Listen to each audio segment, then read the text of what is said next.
Ultra Megalopolis, a mysterious city hidden deep within ultra space, far beyond the reach of ordinary people. It's a place we've only ever caught a glimpse of. But today, that changes. Because in Pokemon Nova, we're finally going to explore Ultra Megalopolis and uncover the adventure Gamefreak never gave us. It's also made by the same person that turned Arceus and Lugia into a human, so we're going to be in for a big treat. So strap up, Recruit, because we're about to join the Ultra Recon squad. The game kicks off with a gorgeous title screen and an incredible soundtrack that honestly feels straight out of Persona. Moments later, we're greeted by a close-up of Poipoil's butt, before we get congratulated by the Ultra Recon squad leader. Because apparently I aced my exam, which doesn't really sound like me, but I'll take it. After some quick introductions, I wake up the next morning in my apartment to start my very first day as Ultra Recon Squad member. Even our housemate Blacephalon seems pretty happy to see me leave.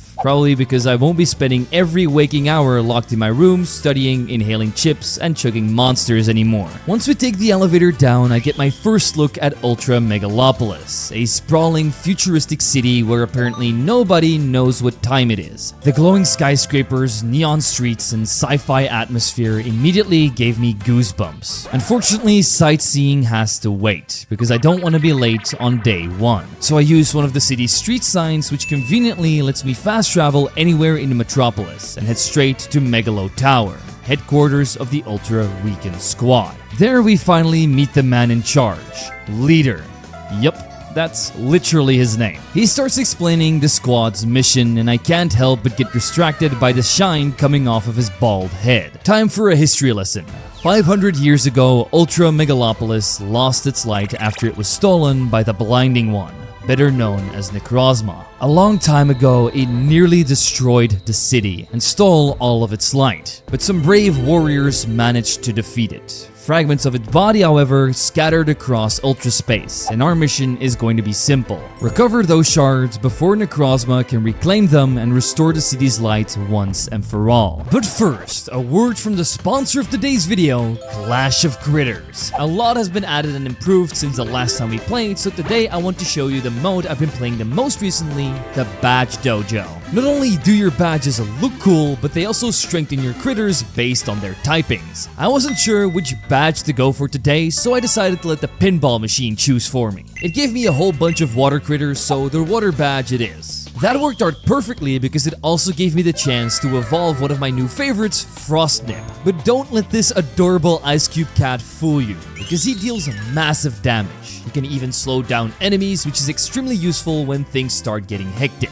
With Frostpaw on my squad, I had no problem clearing out the first few levels of the Badge Dojo. The final level, however, was a little more difficult. This menacing crab dealt an insane amount of damage, so I rearranged my critters across the 5 lanes to attack it from every angle. Once he got defeated, I could claim my very own water badge and use its amazing benefits. If you've tried out Clash of Critters yourself, let me know in the comments down below what your favorite critter is and which one I should add to the squad next. But if you haven't played yet and are interested in doing so, you can always click the links down below or scan the QR code on screen right now. A huge thank you to Clash of Critters for sponsoring today's video. Now let's get right back into it. But first, I have to prove myself by climbing up the ranks. That means exploring ultra space, discovering new worlds, and documenting the strange creatures the locals call Pokemon. To get me started, Leader entrusts me with the very same Poipoil from earlier. It even has a boosted shiny rate of 1 in 100. Sadly, mine wasn't the gorgeous gold and white shiny. Before heading out, I explore Megalo Tower and introduce myself to my new co-workers. Well, I try to, because the head scientist completely ignores me,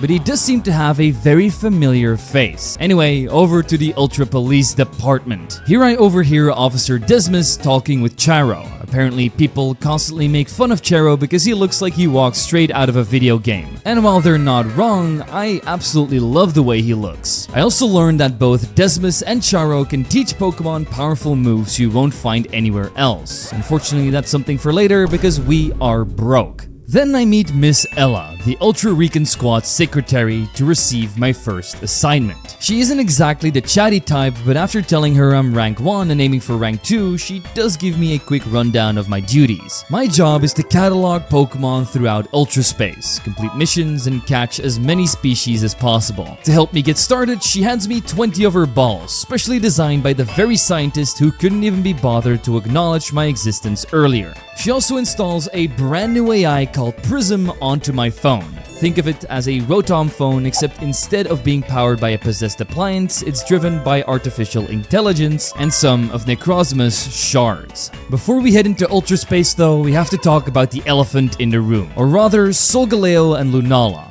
They're the reason we can travel between the different Ultra worlds, but before Miss Ella lets me leave, she gives me one final warning. The Prism AI on my phone wasn't just made for convenience. It was developed by the Ultra Recon Squad as part of their mission to restore Ultra Megalopolis' light, making it one of their most valuable pieces of technology. So if I ever lose or break it, let's just say I'd be in serious trouble. I confidently tell her that Poipoil will protect it with his life. Nothing bad could possibly happen, right? Anyway, the first thing I check is the Prism menu, and I have to say it looks incredible. The sleek purple and sign interface perfectly captures the futuristic settings of the game. It also keeps track of quests and even tells you exactly where to complete them. Whether it's catching dark types or tackling secret missions that you need to unlock first, every objective rewards rank XP and useful items like EXP candies. Now it's finally time to leave Ultra Megalopolis. I hop onto my favorite steel line and get my first look at the countless Ultra worlds waiting to be explored. Most of these need to be unlocked by capturing a certain amount of Pokemon, so for now we can only go to the Ultra Deep Sea. Getting there means revisiting the classic Ultra Warp Right minigame from the official games. The goal is familiar: collect barriers to avoid getting pulled into wormholes, while colored rings grant useful bonuses like increased catch rates or bonus XP. Because this was my first time, I was naturally terrible at it, and as soon as I arrive, I run into a traveling merchant named Arvio as well.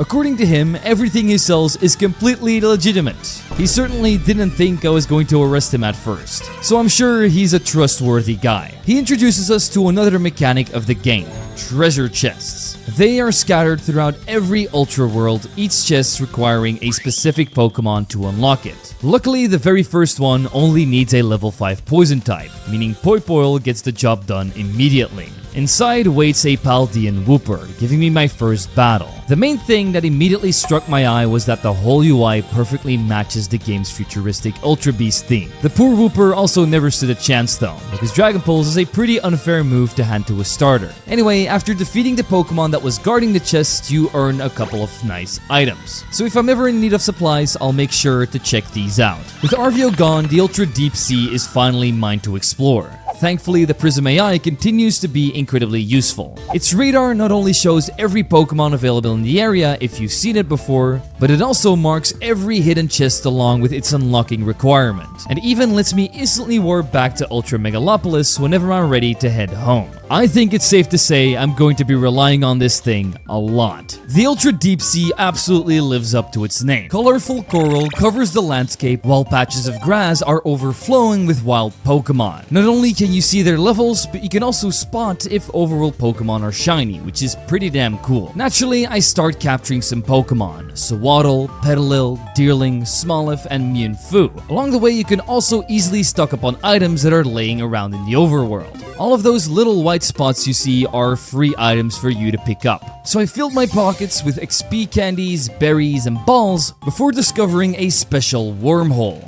These are scattered throughout Ultra Space and require you to bring a specific type of Pokemon to challenge them. The rewards are well worth it too, with boosted shiny odds of 1 in 200 and Pokemon guaranteed to have 3 perfect IVs. Unfortunately, this one won at 3 normal types and recommended level 48, so we'll have to come back later. Instead, I continue my Pokemon catching spree, grabbing an NK that pushes me over the edge for my very first rank up. But honestly, I was having way too much fun exploring to leave, so the collecting continued continues with Aron, Purloin, and a surprise level 41 Relicanth that I accidentally bumped into. Eventually though, my team was running on fumes, forcing me to head back to Ultra Megalopolis for a quick heal. While I'm there, I browse Miss Ella's shop and immediately notice one of the strangest items I've ever seen, an ultra rare candy. But it's not as good as it sounds, because instead of raising a Pokemon's level, it lowers it by 1. The reason this thing exists is because Nova has level caps, and if you capture a Pokemon that exceeds the level cap you're currently on, or your Pokemon levels up past it, it will ignore your orders every single time. So experience management is important. With enough rank XP earned, it's finally time for my rank 2 promotion as well. That's why I head to the rank up room, where we meet the mysterious Othel, who explains that every promotion requires defeating a rank leader. There are 20 of them in total, meaning I've got a long road ahead.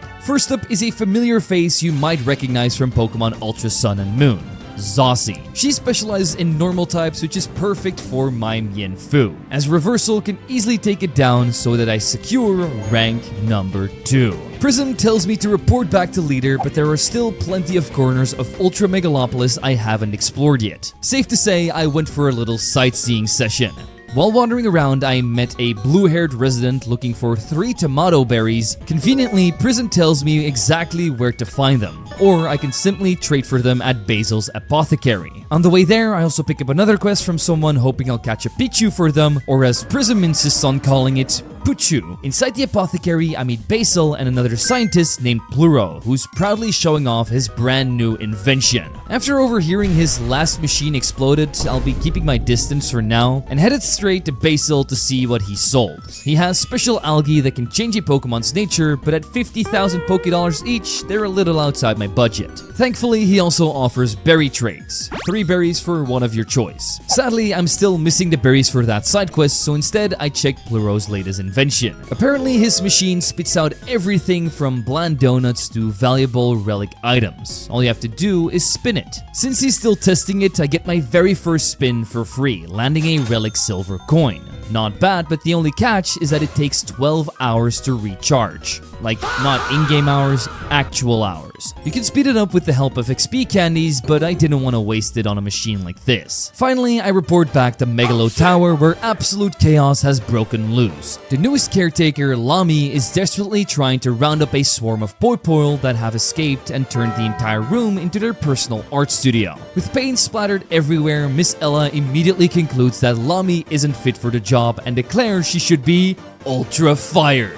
Thankfully, Leader is a little more reasonable. Sure, the room looks like a kindergarten, but Lamy did manage to catch every runaway Poipoil. Considering it's her first day, he decides to let it slide. Unfortunately, one of those little gremlins launches a glob of paint straight at me, and now I'm covered from head to toe. Even worse, some of it lands on my Prism phone. It starts glitching out, which instantly reminded me of Miss Ella's warning that this thing is basically priceless. No problem, I'll just put it in a bag of rice overnight and everything will be fine. And if it doesn't, we'll just try to keep it from her as long as possible. I also notice a blank canvas nearby, so naturally I leave behind my own masterpiece, which reminds you to subscribe so we can hit 700k by the end of the year. And the cool thing is that it actually comes back every time as a loading screen whenever you travel to a new area. So don't argue with this great art piece, otherwise I might have to ultra fire you from the Swamp Squad. Across the street, I stop by the local convenience store, where the line isn't moving because one guy can't decide which bag of Doritos he wants. After waiting for far too long, the cashier, Gira, simply sends out her spiel to launch the poor guy out of the queue. Anyway, while browsing, the city's ultra radio reminds everyone that it's currently 5 p.m, a necessity in a world where the sun hasn't existed for centuries. Honestly, how do these people even know what time it is? Unfortunately, everything in this store costs a fortune. I can't afford today's special flour, I also can't afford a bag of Doritos, which are actually the vitamins of this game. Now, I wouldn't say this isn't exactly the best bulking food, but at least they power up your Pokemon. In another part of town, we find the local dojo, run by Zossie and her older brother Diaz. After reminding Zossie to keep her Furfrou from making another mess, Diaz explains that this dojo lets me rematch every Ultra Trainer I've already beaten to earn extra rank XP. There's just one tiny catch. I have to beat him first. Before that happens though, Zossie asks me to find another dog-like Pokemon to keep her Furfrou company, adding yet another quest to my ever-growing to-do list. Then my phone buzzes. It's Miss Ella. Apparently my Poipoil spent the last 2 hours spinning in circles instead of behaving, so she politely informs me that I should be taking better care of it. For a second I thought she was calling about the pain problem I have with my phone, but luckily that wasn't the case. I really love this message system as well. It really shows what characters are like besides the main story, which in turn leads to some very goofy and fun conversations, which this game is absolutely filled with. I wanted to get some extra rank XP, so we went back to the Ultra Deep Sea. Thanks to the way Encounter Spawn, I suddenly came face to face with a level 62 Salamence, but luckily I was able to bolt out of there, complete a couple of chests, and continued to fill out my Pokedex with Honedge, Chatot, Elekid, and then a level 50 Zweilous, which I would throw straight on the team if it would behave. But he'd be better off in the kindergarten with the Poipoils. After those captures, I've earned enough rank experience for another promotion. This time, it's the fighting type specialist Diaz. Luckily, Honedge absolutely hard counters his team, so Kupfu and Makuhita barely get a chance to fight back before they're sent packing. Rank 3 secured, and with it, access to the dojo's rematch feature. As tempting as that sounds though, I'd rather keep exploring. So it's back into Ultra Space, where I continue to fill out the Pokedex once again with Hatena, Sunkern, Baniri, Pidgey, Nidoran, Spritzy, Sinistea, Wiglet, Oddish, and Steenie. I've found that capturing low-level Pokemon with Nest or Level Balls is by far the easiest way to rank up. They give decent enough experience, and sometimes you even complete a quest by capturing Pokemon of a certain type. So before long, I was already on for my next promotion battle. Before tackling that though, I stopped by Basil's Apothecary to trade in some berries, which I in turn used to complete another quest, earning me a Utility Umbrella along with a few Nest Balls. But I got distracted even more, because Ultra Megalopolis even has its own casino, which is run by the sisters Laria and Citeria, who proudly advertise a shiny Deoxys as the grand prize. Totally legitimate, definitely not a scam. But how does it work? Well, with bland donuts. Every time you collect one of them, you can flavor them with berries. Then they'll let you spin for all kinds of rewards. Those donuts aren't random either, you can flavor them in any which way you like, which affects which kind of Pokemon you'll get out of your next roll. The shiny odds are also 1 in 100, so this place is a goldmine if you want to go for a shiny only playthrough. We also learned that all the treasure chests scattered throughout Ultra Space once belonged to Hoopa, which is why they're packed with goodies. And they are one of the best ways to gather bland donuts as well. I've already collected a decent stack of bland donuts, so there's no better time to test my luck. No shinies right now, just a bunch of items and Pokemon that will definitely be useful in the future. With my supplies topped off, I head to the top of the casino, where I meet a magician named Fora, who can change certain Pokemon into their alternate forms. A cool feature, but one I won't be using myself. Instead, it's finally time to report back the leader. As always, his bald head distracts me, but eventually though, he has my full attention. Now that I've reached rank 3, he believes I'm ready for my very first recovery mission. My objective is simple: retrieve a Necrozma fragment. These fragments aren't just powerful though. They're the very technology that powers the Prism AI on my phone. Unfortunately, they also attract some of the most dangerous Ultra Beasts in existence. In Ultra Deep Space, we'll be dealing with Nihilego. Their favorite trick is creating terrifying illusions, forcing their victims to relive their deepest fears before feeding on those negative emotions. So with that cheerful warning fresh in my mind, I head back into Ultra Space. Naturally, I can't resist catching even more Pokemon along the way though. Fletchling, Bagon, Larvitar, Kabuto, Fomantis, Happiny, Baltoy, Cutiefly, Frigibax, Slackoth, Golett, Spinarak, Ladybug, Krogunk, Pichu, Hoppip, and Lotad. I was also able to do my first raid wormhole, because it only required a poison-type Pokemon. There was a Pichu inside which I easily took down and captured, but the rewards were fantastic too. Some algae, Dorito bags, and plenty of other useful stuff. The only downside is that I have to wait 3 hours before I can challenge it again. Now with that distraction out of the way, it's finally time to recover that fragment. As I head deeper into the mission area, I suddenly spot a woman that looks surprisingly similar to my mother, but she disappeared 10 years ago. So there's no way this could be her. Overwhelmed by my emotions and without thinking, I run towards her, desperate to give her a hug. but Poipole suddenly snatches my phone out of my hands, and that's when the illusion shatters. My mother vanishes, and standing in her place is a Nihilego. Before I can even react, the massive jellyfish swallows me whole. But then another voice cuts through the chaos. Those fragments belong to us. A loud smack echoes through the cavern as someone knocks the Nihilego aside. When my vision clears, I see Poipole still desperately protecting my phone. Standing beside it is a mysterious man dressed entirely in black with some pretty colorful shades. He immediately corrects me. Black isn't a color, it's a shade. Okay. Interesting first impression. After sizing me up, he quickly realizes I'm with the Ultra Recon squad, and judging by the fact I walked straight into a Nihilego illusion without a plan, he also realizes I'm completely new. He wasn't here to save me though. He's after the Necrozma fragment inside my phone and demands I hand it over. Absolutely not. Miss Ella warned me what would happen if I lost this thing, and I'd rather not find out what getting ultra fired actually looks like. To my surprise, the mysterious man simply laughs. He admits he has no idea what I'm talking about, but decides to leave me alone for now. Once he's claimed the fragment from the Nihilego, he's coming back for my phone though. Together we follow the beast deeper into the cave, where the colorful coral suddenly gives way to eerie black and white formations surrounding a strange engraved stone. There's no Nihilego, just a puzzle, so I put my detective skills to work and touch every black coral until they've all turned white. The engraved stone crumbles away, revealing another passage. I had to do this 2 more times with different outcomes by playing with the colored corals. As we ventured through these rooms, I learned a lot about this mysterious person. He currently doesn't own a phone, but did have one that had Dorito Crush on it, and once the light returns, he'll be playing it again. He's also very interested in me and Poipole, as he casually mentions that it hits surprisingly hard, so I proudly explain that my little partner is simply built different. For the first time, he actually smiles and says, "Good, keep taking care of it."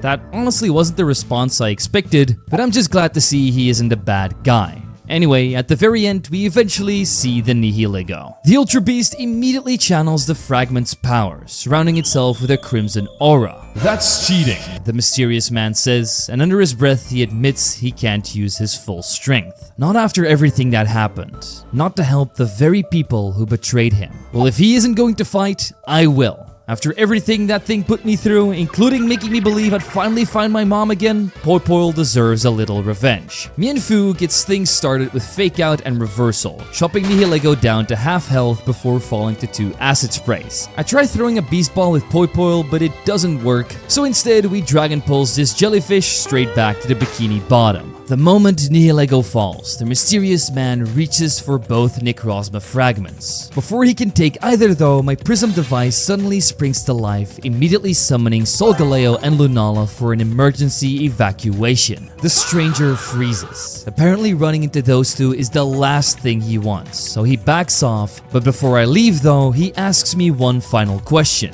"What are you planning to do with those fragments?" I explain the Ultra Recon Squad's mission to restore the light of Ultra Megalopolis. To my surprise, he actually admires it and asks something completely unexpected. "What if you gave them back to Necrozma?" I don't even hesitate. Necrozma is a monster. There is no way we would ever trust him again. The mysterious man bursts out into another one of his unhinged laughs and says, "You're right. It truly is." With that, he wishes us luck in restoring the city's light and disappears into ultra space. If you're floating around in ultra space yourself and you're still looking for your very own Ultra Recon squad, consider becoming a member of the channel. It not only supports us a lot, but you also get named after awesome Pokemon with a few other cool perks on the site too. If you can't help out that way though, definitely leave a like on the video because it supports us too. Okay, back to Ultra Space. Back at Megalo Tower, I immediately tell Leader everything that happened. Surprisingly, none of this shocks him. The mysterious man has apparently been appearing near Recon Squad missions for the last 10 years, always watching from a distance. However, I have now become the very first person he has talked to. And since it's clear he knows something about Necrozma, Leader asks me to learn everything I can from him if our paths cross again. For now though, it's time to reach rank 4. Right on cue, my Prism phone starts glitching again. Leader notices immediately and asks whether it's alright. He casually mentions that he recently broke his own phone and says I should have seen Miss Ella's reaction. If a brand new recruit did the same thing, he doesn't even want to imagine the ultra consequences. I assure him everything is perfectly fine and quickly make my escape before anyone asks to actually look at my phone. My rank 4 opponent is Solira, the cashier. Instead of serving me Doritos, she'll be serving me up a battle this time. She leads with Pampur against my Mienfu. Fake out into reversal, almost gets the job done before Bubble Beam finally knocks Mienfu out. Luckily, Honich can clean it up with Shadow Sneak before slicing through Pansage with Fury Cutter despite taking a hefty dig. Finally comes Pansear. Its fire-type attacks melt my poor sword into scrap metal. Elekid nearly finishes the job though, leaving it hanging on a sliver of HP before fading as well. That left everything up to Poipoil with one final attack. Rank 4 is mine. Better yet, reaching rank 4 unlocks one of the biggest upgrades yet. I can now surf through Ultra Space, but there's one problem. Prism immediately tells me to report to Miss Ella. But considering my phone is still acting possessed, I think I'll make her wait a little longer. Instead, I delivered the Pichu for the little girl's birthday, earning a Shell Bell and 10 Ultra Balls. Then I wander into a local restaurant where I overhear Sophie chatting with Fora. Apparently, Fora recently went on a date with one of the police officers. He got her completely drunk, spent the entire evening asking questions about the Casino Sisters, and now she's too hungover to even stand up straight. Anyway, Sophie introduces herself as a Pokemon masseuse and kindly offers me a discount. Meanwhile, the restaurant owner has a job of his own. You see, business is booming, but he's running dangerously low on berries. His solution? Catch him a Greedent, since those fluffy little hoarders somehow managed to hide an entire grocery store inside their cheeks. No, not those cheeks. Before leaving to go and find one, I stop by the dojo once more, because Diaz has another request. This time he wants a Wobbuffet. There's supposed to be a punching bag, and all of his punching bags are broken. Its pre-evolution can be found inside of the Ultra Forest, so we're going there straight away. After hopping onto Lunala, I arrive in the forest and the change in scenery is immediately refreshing. But I'm here for one thing: more Pokemon. Bounsweet, Varoom, Ducklet, Drifloon, Gulpin, into my balls they go. Not long after, I stumble across another raid wormhole. Inside awaits a Growlithe, which is perfect because I already need one for a side quest for Zossie. After knocking it out, I happily continue expanding the Pokedex with Litleo, Trubbish, Starly, Charjabug, Shinx, Tyrogue, Caterpie, Wynot, Chimchar, and Squavit. Using some of the candies we've already gathered, I can get the evolutions for Wobbuffet and Greedent done. After turning our 3 quests in, it's finally time for the inevitable. Reporting back to Miss Ella. The very first thing she asks about is my phone, so I come clean.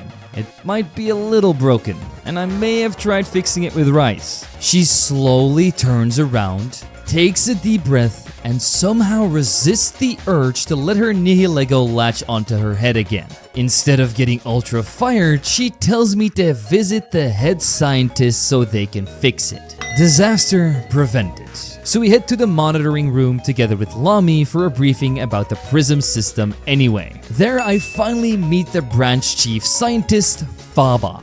Yes, that Faba. Lami immediately derails his introduction by asking one innocent question after another. What are trainers? How do you pronounce Pokemon again? Each one chips away at Faba's sanity. Eventually, he gives up trying to answer her altogether and gets incredibly mad. Once the chaos dies down though, he explains why collecting Necrozma fragments is so important. Every fragment brings Ultra Megalopolis one step closer to restoring its lost light. But that's not all, each one also contains pieces of Necrozma's data. Its memories, instincts, personality, even its abilities. Lami is fascinated and immediately decides she wants to start collecting fragments herself, because it seems like she's just a little obsessed with Necrozma. After the briefing is over, my phone starts glitching again, so I explain everything I've done to fix it, including the rice. Faba just sighs because apparently I've broken the Prism suppression filter. Since it's powered by a Necrozma fragment, that means the AI will now start behaving more and more like Necrozma. And Faba is way too busy to repair that function. So I guess having to listen to a sentient phone is going to be my punishment. While I'm here, I pick up yet another side quest too. one of Faba's assistants desperately needs pesha berries to make the scientist's dessert edible, because apparently everybody else in Ultra Megalopolis besides him prefers salty and dry food compared to sweet. They also constantly put salt in his coffee, which just sounds horrible. So Liera also wants me to expand her monkey army for her by capturing an Apom. I know exactly where to find those, but first I have to do another rank battle. This time, my opponent is Basil. His grass types didn't stand much of a chance against Chatot though, who quite literally talks them to death. After yapping our way to rank 5, we also evolve our Chimchar into Monferno. But it also unlocks a brand new activity called The Good Stuff. Naturally, I head straight to the top of Megalo Tower to see what all the hype is about. And it's another mini-game. But this one is pretty brilliant, because Prism, the big device on top of the tower here, secretly picks a Pokemon and splashes a few colors onto a canvas. From there, I can ask questions about its typing, weight, shape, first letter, and a bunch of other clues before making my final guess. So yeah, it's basically Pokemon Guess Who. I certainly had some fun with it, but didn't waste too much of my time doing so. My prison has been nagging me to report back to Leader 2, so I finally give in, but this time I won't be going alone. Because for my next recovery mission, Lami is joining me on her very first field assignment. Great, now I have to deal with the rookie. Leader even admits that she's still inexperienced and normally wouldn't be allowed anywhere near a Necrozma fragment. But after begging him long enough, he finally caved on one condition: that she's under my supervision. Our target this time is another Ultra Beast, Kartana. Lami is already overflowing with confidence, proudly declaring that she'll give 200% and that will solve this mission without fighting. We'll see about that. Back in Ultra Forest, Lami immediately notices something strange. My prison doesn't sound anything like hers. So I explain that mine is now using Necrozma's own personality, which somehow makes her even more excited. I finally ask the obvious question: why are you so fascinated by Necrozma? Apparently she loves the mystery surrounding it. A dragon that traveled between worlds, spreading light wherever it went. One that lived peacefully alongside the people of Ultra Megalopolis for centuries, until one day it turned against them. Nobody truly knows why. There are countless theories. Maybe Necrozma simply rebelled. Maybe he got ultra fired. Nobody knows. And that's exactly why Lami can't stop thinking about it. Before we can talk any longer, a wild Kartana appears. Rather than attacking, it speaks to us. Thankfully, Prism translates. You trespass within our radiant forest. If you wish to proceed, carve a path through our warriors. With that, it vanishes, or floats away. Honestly, I have no idea how Kartana actually moves. What follows is a pretty cool puzzle. I have to push string boulders onto the correct position without being spotted by the bamboo warriors patrolling the area. After a lot of trial and error, we eventually end up running into the Kartana from earlier. Except it isn't alone. Another one of their kind ambushes us from behind, forcing Lami and me to split up. Thankfully, Chatot makes quick work of mine, because after some waffling, the paper-thin Ultra Beast folds under pressure. After the battle, Sawaddle finally evolves into Swadloon, and I recover yet another Necrozma fragment. Prism immediately calls for an evacuation. Unfortunately, we're not leaving that easily. Dozens of Kartana suddenly surround us. Then Poipoil does something completely unexpected. It blasts one of them with paint. The confused Kartana starts wildly slashing at everything around it, so naturally we start painting all of them. The distraction buys us just enough time for the Ultra Wormhole to open up, pulling us safely back to Ultra Megalopolis. Lami races straight to Leader's office to tell him every last detail. By the time I catch up, he somehow already knows everything and congratulates us on recovering another fragment. Lami immediately asks for another mission, but Leader gently reminds her that she's still the Poipoil caretaker. Suddenly, Faba bursts into the room in full panic. Apparently, Miss Ella's Nihilego usually delivers his coffee with sugar, unlike the salted coffee everyone else seems to enjoy. But today, it decided to transform into its hat for hours. Leader calmly tells him to relax, because stress is probably the reason why it did that in the first place. Then, out of nowhere, Faba casually mentions that my mother used to be the previous branch chief scientist, the very one who disappeared 10 years ago. On the same day, Necrozma escaped. The room instantly falls silent. Only then does Faba realize what he just said. He didn't realize I was her kid at first, and without another word, he quietly leaves. Lami quietly asks if what Faba said is true. All I can do is nod. After that, we leave the office quietly, and I decide a rank battle is exactly the distraction I need. My opponent is Gira, the convenience store owner, and her team of water types. Once again, Chatot completely steals the show. They comfortably knock out her Goldie, Marshtomp, Araquanid, and of course the level 5 Spiel from her shop. Rank 6 achieved. Prism congratulates me on the promotion and politely suggests I finally take a break. You know, maybe invite a few ladies over for tea? This Necrozma thing is becoming really weird. But before I can even consider that questionable advice, Lami calls and asks me to meet her at the nearby cafe. While heading there, I pick up even more requests. Someone needs a Corsola, Basil is looking for a Fluid to help his struggling plants, another person needs a Ribon bee because the species is apparently endangered, but eventually I do meet Lami. Before we even sit down, she apologizes. She feels guilty for getting so excited talking about Necrozma without thinking about what happened to my mom. She admits her obsession with old legends and history makes it difficult for people to get along with her, but after everything we've been through together, she really hopes we can be friends. So I reassure her that there's nothing to apologize for, and the smile on her face says everything. Then she asks another question. If I dislike Necrozma so much, why don't I let Faba fix my phone? And to be completely honest, I've grown kind of attached to it. Its strange personality, its terrible jokes, and if it really does contain a part of Necrozma, maybe it'll help us understand what truly happened all those years ago. Lami immediately agrees. Whatever answers we're looking for, she promises I won't have to search for them alone. With one more friend gained and a quest log that's somehow even longer than before, I head back into Ultra Forest to calm down. Here the catching spree continues with Milcery, Snom, Poltergeist, Darumaka, Dwebble, Puchiena, Krokorok, Gumi, Mawile, Wooloo, Apom, Floette, Magby, Nidorino, Weedle, and Drowsy. After defeating a raid wormhole with a Quaxley inside, I capture a Fennekin and a level 50 Obstagoon, which unlocks an entirely new Ultra World, the Ultra Desert. This place is super cool because I get to wear the actual full Ultra Recon Squad uniform. And while most deserts are mostly endless sand, this one has a hidden oasis that breaks up the dunes, palm trees that sway between towering cacti, and beautiful turquoise crystals, giving the whole landscape a completely unique look. Which naturally means it's the perfect place to continue my Pokemon catching addiction. Heatmore, Fletchinder, Pawniard, a level 50 Klinklang, and finally a Cutiefly joined the squad. The last one immediately evolves into Ribon B2, letting me knock another quest off the list. Basil also happily accepts the Fluid because his dream is to replace all the coral decorations around Ultra Megalopolis with beautiful potted plants, and he even promises me one once they're ready. Next up is the convenience store.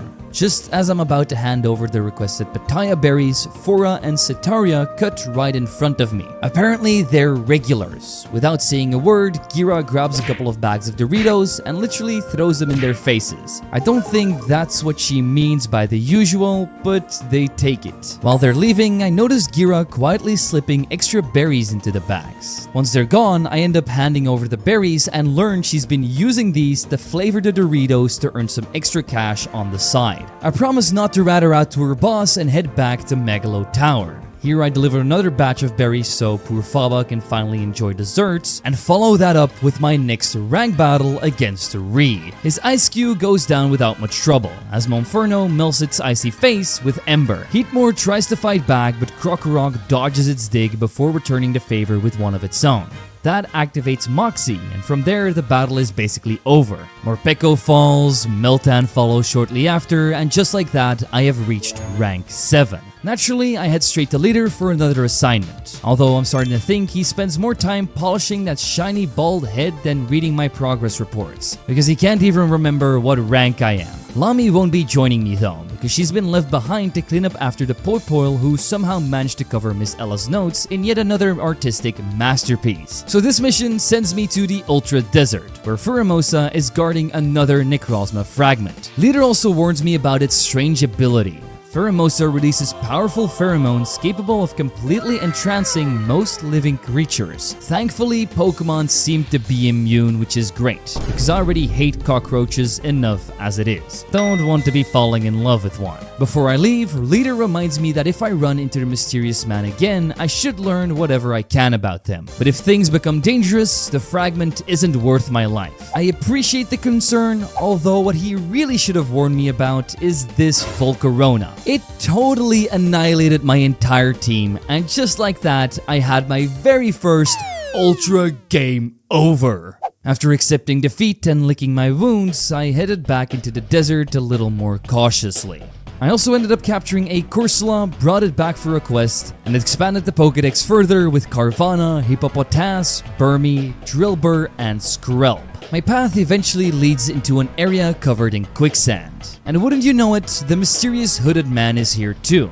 At first, he doesn't even recognize me. Only after hearing my voice does he realize who I am. Naturally, he's also searching for the Necrozma fragment, so I ask him why he wants these fragments so badly. As usual, he refuses to give me a straight answer. Instead, while absent-mindedly wondering where Pheromosa could have gone, he takes one careless step and immediately sinks into the quicksand. Before I can pull him out, Pheromosa appears in a flash, lands a devastating punch, and sends me tumbling into the pit as well. When I finally come to my senses, I'm standing inside an ancient ruin. Prism immediately warns me to watch every step because the entire structure is unstable and one wrong move could send me straight into the abyss. But the way my phone talks now sounds almost identical to the hooded man.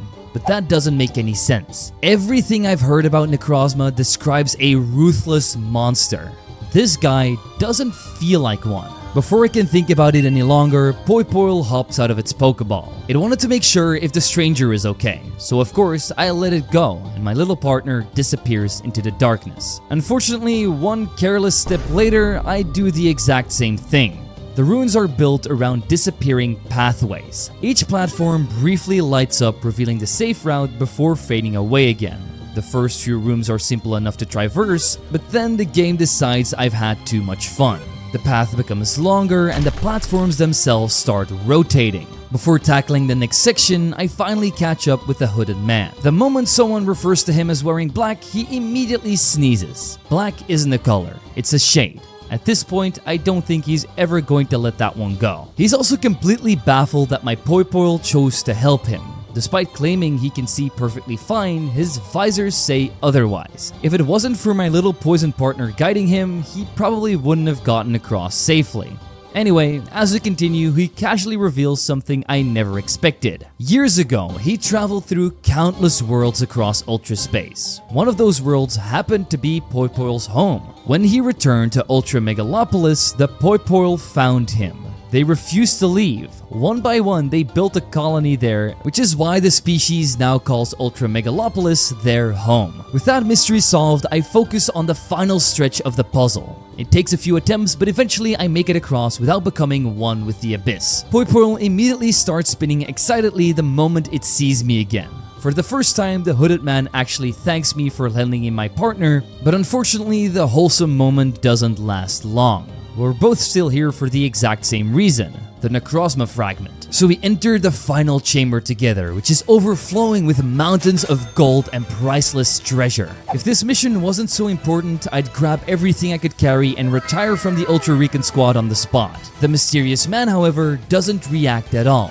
Either he's completely immune to greed, or that visor really is worse than I thought. Before I can ask, Pheromosa appears once more, releasing its entrancing pheromones. And our friend here immediately staggers. He's clearly affected by it. So I guess we'll have to take down this Ultra Beast by myself. You might think this is hard, but all we needed was a few of Monferno's flame wheels to nuke that cockroach back to Fallout. You'd think that solves everything, right? But the black man is still completely under Pheromosa's spell.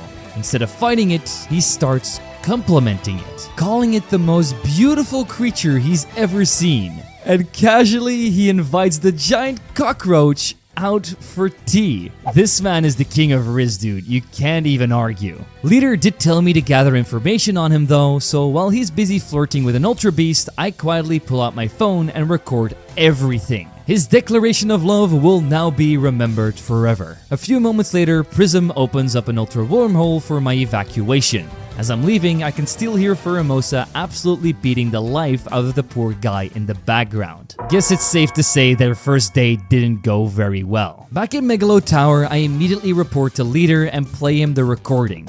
Even he can't help but laugh. Apparently, he himself wasn't even that smooth when proposing to his wife decades ago. Leader decides to hand over the recording to Faba for further analysis, while suggesting I finally get some well-deserved rest. Or I guess I could win another rank battle. I think we all know which option I picked. This time my opponent is Setaria and her electric-type team. The battle starts explosively, literally, because her Alolan Golem sets up Stealth Rock while my Leavanny gets Sticky Web onto the field. Then it promptly explodes. My Krokorok can then survive a Play Rough from Palmo before burying it with Dig, but we can't utilize our Moxie boost very well as Arctozolt immediately knocks us out. Monferno finishes the Icy Fossil with Flame Wheel and Mach Punch, but falls shortly afterward to Magneton's Tri-Attack. Electabuzz weakens the Magnets without quite finishing them off, so Honedge has to clean up, leaving just one final obstacle.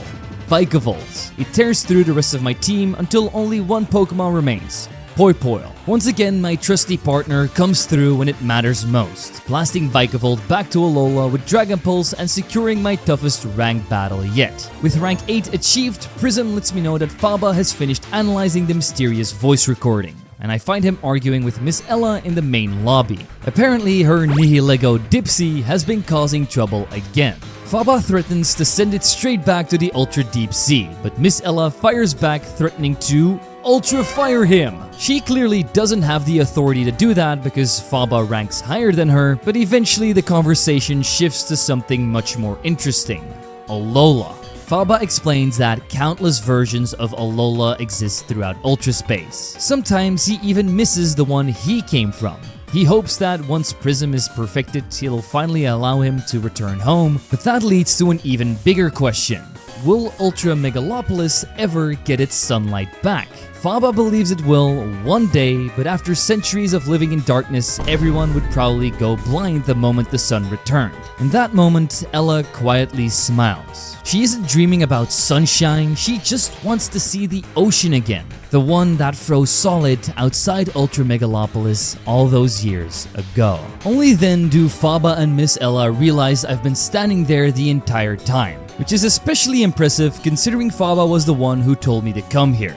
After analyzing the recording, he confirms my suspicion.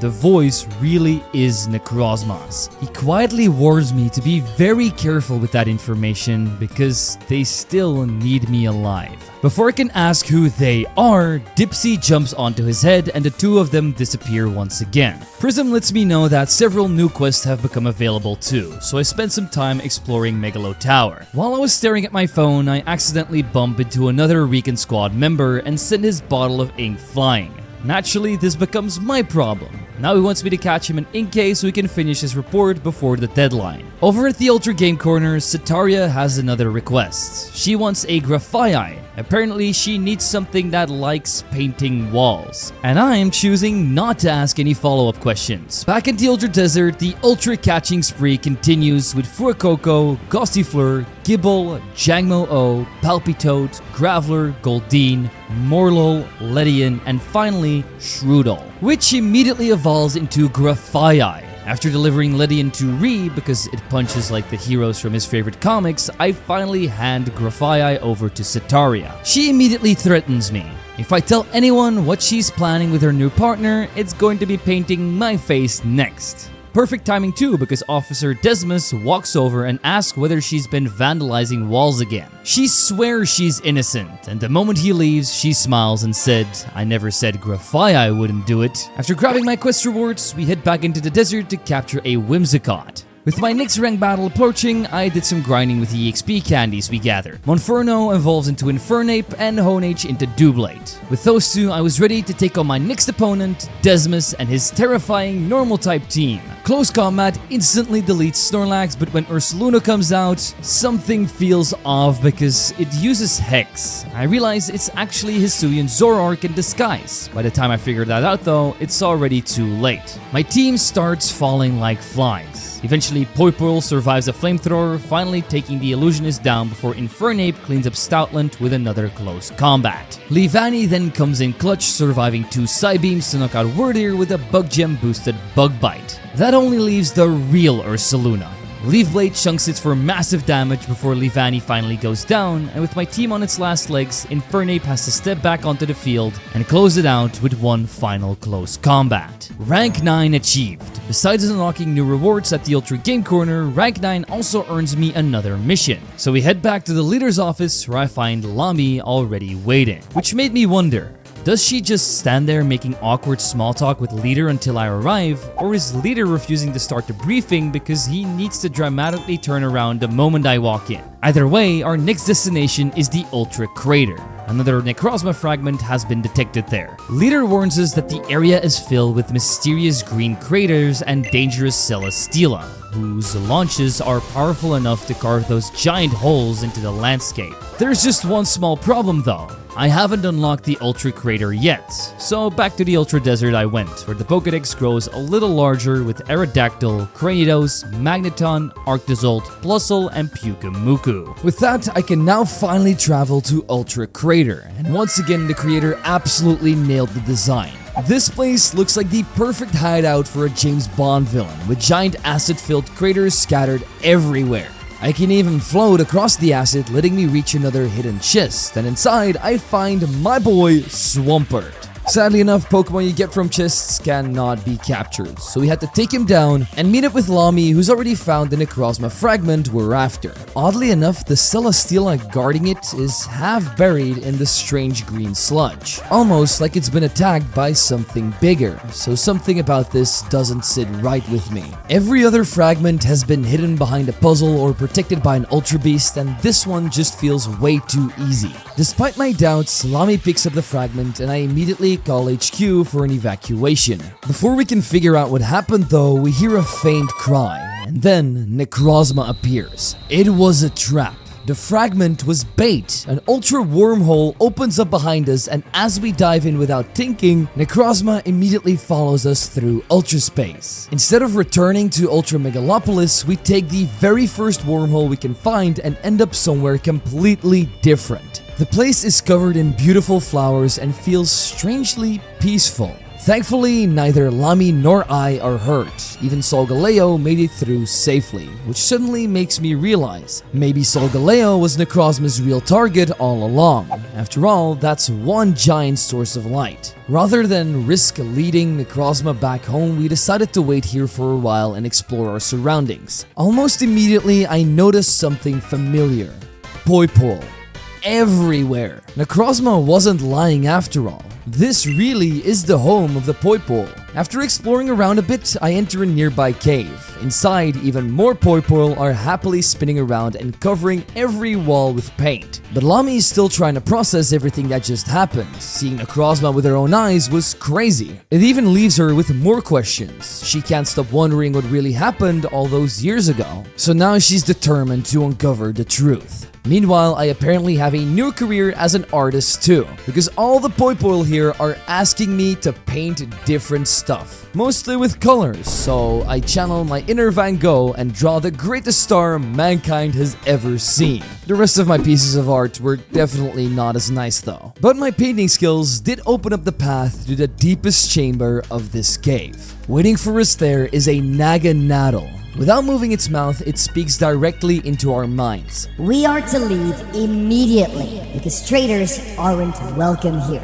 Lami is completely confused. She insists we'd never hurt them, but Naganadel refuses to listen. According to it, our ancestors betrayed Necrozma. Instead of showing gratitude to the one who brought light to Ultra Megalopolis, they tried to control it. Lami tries to argue back, but Naganadel has heard enough. It attacks us without another word, while Lami is left to hold off the swarm of angry Poipole closing in around us. Luckily, all it takes is one single dig to take the Ultra Beast down, and the victory is just enough to evolve Krokorok into Crocodile 2. After the battle, Naganadel finally tells us its side of the story. When Necrozma was betrayed, it sent some of the young Poipoil back to this world to keep them safe. So I point out that Necrozma literally attacked us the moment we arrived, but Naganadel simply says, Everything Necrozma does is born from the runes you people gave it. this does sound pretty damn bad if that's true, but since we proved ourselves in battle, we're allowed to rest up before leaving. As a parting gift, Naganadel even gives me a cute Poipoil bandana, which is great because it not only boosts its stats, it also looks super cool. Then we're finally sent back to Ultra Megalopolis, but before reporting in, there's something much more important to do. Because I heard somebody screaming for help inside of the local glasses shop. When I rush in, nobody's there. Instead, a voice desperately tells me to tap the strange piece of furniture shaped like Stakataka. I do exactly that, and the poor shopkeeper pops right out. Apparently, her Ultra Beast likes trapping her whenever it doesn't get enough fancy food, but because business hasn't exactly been booming either, which makes sense because who's buying sunglasses in a city without sun? But it doesn't matter to the shopkeeper because she places all her hopes on the Ultra Recon squad bringing the light back. No pressure at all, but I won't be buying anything here. Back in Leader's office, Lami excitedly tells him everything that happened in the Poipoil world. He listens to every single word until she mentions what Naganadel told us, that maybe we were the ones to betray Necrozma.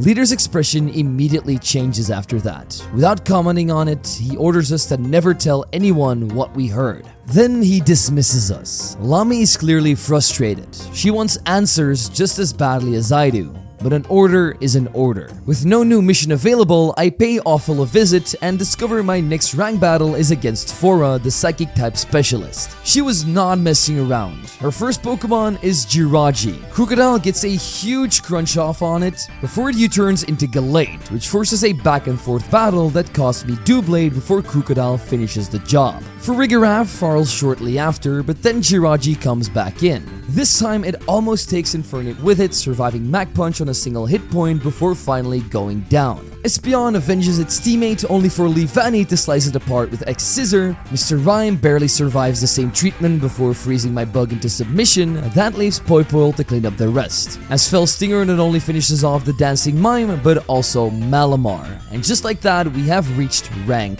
10. I go ahead and report back to Leader. On the way there, I run into the bald man himself. Moments later, Lami catches up too. Without saying much, Leader guides us to a hidden elevator deep beneath Megalo Tower. Because far below the city lies a restricted floor that only the highest ranking members of the Ultra Recon squad are allowed to enter. Nobody has set foot down here ever since the day Necrozma escaped. Curious and maybe a little nervous, we step into the final chamber and waiting inside is some sort of enormous power source. Leader explains that this hidden chamber once housed Necrozma itself. For over 150 years, the Blinding One was kept beneath Megalo Tower, forced to power the entire metropolis with its light. The decision to move it over here came from my very own mother, Lisa. Leader tells us about the last conversation she ever had with Necrozma. She promised she was searching for a better way to power the city,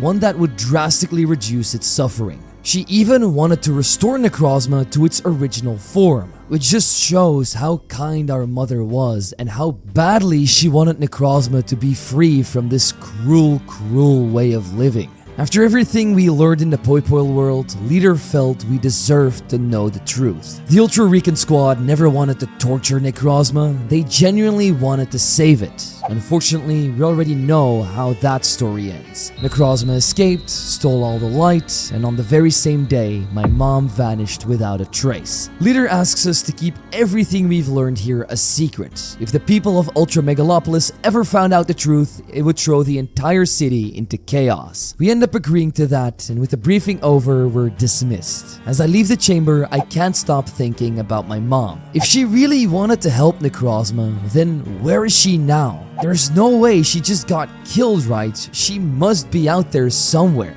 To get my mind off of things, I decide to knock out a few side quests. Officer Desmas is looking for an Arcanine, claiming he's eaten one too many donuts lately and needs a faster partner to keep up with the criminals. Back home, I discover poor Blast has become incredibly lonely ever since I joined the Ultra Recon squad. He has cleaned my apartment so many times that there isn't a single speck of dust left, so I promise him to find a Chinchino so he'll finally have some company, because they are apparently known to be very good cleaners. Then Fora asks me for a Mr. Mime, because every great magician apparently needs 2 assistants. Before tackling any of that though, it's time for another rank battle, this time against Officer Charo. Before the match even starts, he invites me over for a long evening of wine and conversation, and definitely promises not to put anything suspicious in my drink.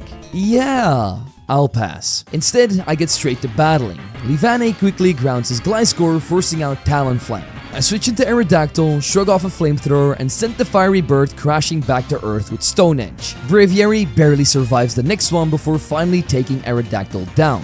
Electabuzz cleans up the Eagle before firing Yanmega with another pair of Thunder Punches. Togekiss proves a little tougher, eventually knocking Electabuzz out after a drawn-out exchange. Thankfully, Arctozolt is more than ready to finish the job, taking down both Togekiss and Noivern to secure rank 11. Prism immediately tells me to report back to leader, but when I enter his office, something feels wrong. He doesn't do the dramatic turnaround and the flash with his bald skull. Naturally, I tell him we can't possibly start a briefing without it, so he sighs, turns around, and presents the legendary shiny bald head again. Now that's better. With the formalities out of the way, leader briefs me on my next mission. Another Necrozma fragment has been detected in the Ultra Plant, a world consumed by violent electrical storms and inhabited by Xurkitree, whose endless hunger for electricity make the entire place incredibly dangerous. The Ultra Recon Squad even once built a power station there, but the Xurkitree promptly blew it up. Leader warns me to be especially careful if I come across the ruins, and if I happen to run into Necrozma again, don't fight, just run. I appreciate Leader looking out for me, but unfortunately I still haven't unlocked the Ultra Plant. So before I can continue the story, it's back to catching Pokemon. Another trip through the Ultra Crater nets me Rockruff, Breloom, Nidoqueen, Stunky, Stuffle, Riolu, Amora, Crabrawler, Poliwrath, Grimmsnarl, Lunatone, Weavile, and finally Minccino. Along the way, Stuffle evolves into Beware while Growlithe finally becomes Arcanine. Back in Ultra Megalopolis, it's time to hand in another pile of quests. Officer Desmus is thrilled with his new Arcanine, which should hopefully help him catch criminals. Another resident happily accepts my Lunatone because he somehow believes it's Lunala's pre-evolution. I'm not even going to argue with that. Lastly, I reunite one nostalgic girl with a Beware because it reminds her of the giant teddy bear she had as a child. But unfortunately, I forgot to warn her that those hugs can be lethal. Anyway, with that done, I hop onto Lunala and finally travel to the Ultra Plant. The moment I arrive, towering Xurkitree stretched towards the sky in every direction, which is such a cool detail. Because not only is Xurkitree my favorite Ultra Beast, this is also probably my favorite Ultra world. But let me know in the comments down below what your favorite Ultra Beast is. Anyway, while exploring, I capture a Mime Jr., evolve it, as well as Chinchino. This lets me turn in both quests for Chinchino and Mr. Mime respectively, so now Blacephalon and Fora are way happier. But now we can finally head back to the mission statement by going down to the deepest parts of the Ultra Plant where I finally find the abandoned power facility. There's just one thing, I'm not alone here. Necrozma is here too. But there's something different about him because when he turns around, he's not wearing the visor. For the first time, I can finally see his actual face. He smiles and says he's very happy to finally match a face to the voice he's been hearing all this time. Seems like he really couldn't see with those glasses on. He even compliments my hair, although he admits he expected it to be bright green. Apparently that would have suited my skills better. I'm not exactly in the mood for compliments though. Instead, I take a step back. Instead, I scream out, "You attacked my mom!" And Necrozma looks genuinely confused. That's when he quietly admits that whenever he loses his human form, his memories become hazy. Still, he's here for exactly the same reason I am. The Necrozma fragment hidden inside the old power plant. He tells me not to follow him, instead I should run back to Leader and tell him about the horrible monster I just saw. That's when his warning echoes through my mind. If you see Necrozma again, run. But before I can leave, Poipoil jumps out of its Pokeball and insists we follow him. It even starts physically pushing me toward the factory, and at that point, I don't really have much of a choice. Inside the abandoned power plant, Necrozma stops me one last time. He warns me that he's barely holding himself together and soon he might lose control and transform back into his Pokemon form. And when that happens, he has no idea what he'll do. Trying to lighten the mood, I remind him that my Poipole already beat him once. It's safe to say he didn't find that joke nearly as funny as I did. I asked Necrozma if he really doesn't remember attacking Lamy and me, and he simply shakes his head. He genuinely has no memory of it. Instead, he tells me I'm risking my life by following him and that I should turn back while I still can. But I haven't made it this far by running away. So I guess it's time to complete some math puzzles, which was genuinely very easy because they were only multiplications. I did indeed complete preschool, thank you very much, so we were able to continue onward quite easily. So I end up asking Necrozma what happened to his visor. Necrozma explains that it shattered while he was trying to recover another fragment. He was attacked after letting his guard down. The last thing he remembers was a Blacephalon. Knowing how pesky those things can get, it probably exploded all over him. I casually mentioned that I have one back home helping clean my apartment, but Necrozma says that's a terrible idea. According to him, Blacephalon should never be kept as a pet or they will blow you up. But I'm still keeping him, he's nice, my mom gave him to me after all, so he's truly part of the family. Eventually, we make it to the end of the plant where we see the next Necrozma fragment, which is guarded by a towering circuitry. Because it's super strong, Necrozma transforms into his Pokemon form, frightening the Ultra Beast away. But then he turns back towards me and tells me to take the fragment. Why would he want me to do that? And that's when it clicks. The moment I recover it, Prism will automatically summon Solgaleo or Lunala for my evacuation, which is exactly what Necrozma wants so it can steal their light, which is why I refuse. Realizing I've seen through his plan, Necrozma has no choice and loses control once again by turning into a Pokemon. In a fit of rage, it attacks me, determined to rip both the fragment and my Prism device away from me. Unfortunately for him, my Poipole is an absolute monster. 2 Dragon Pulses are all it takes to bring Necrozma crashing to the ground, but defeating him doesn't solve the problem. He's completely out of control, and we still need to escape. Thankfully, Poipole comes to the rescue once again. It restores power to the abandoned facility, waking every sleeping circuitry inside. As electrical chaos erupts around us, I use the distraction to sprint outside and dive through the Ultra wormhole waiting for me. Back in Megalo Tower, the entire Ultra Recon squad is already waiting.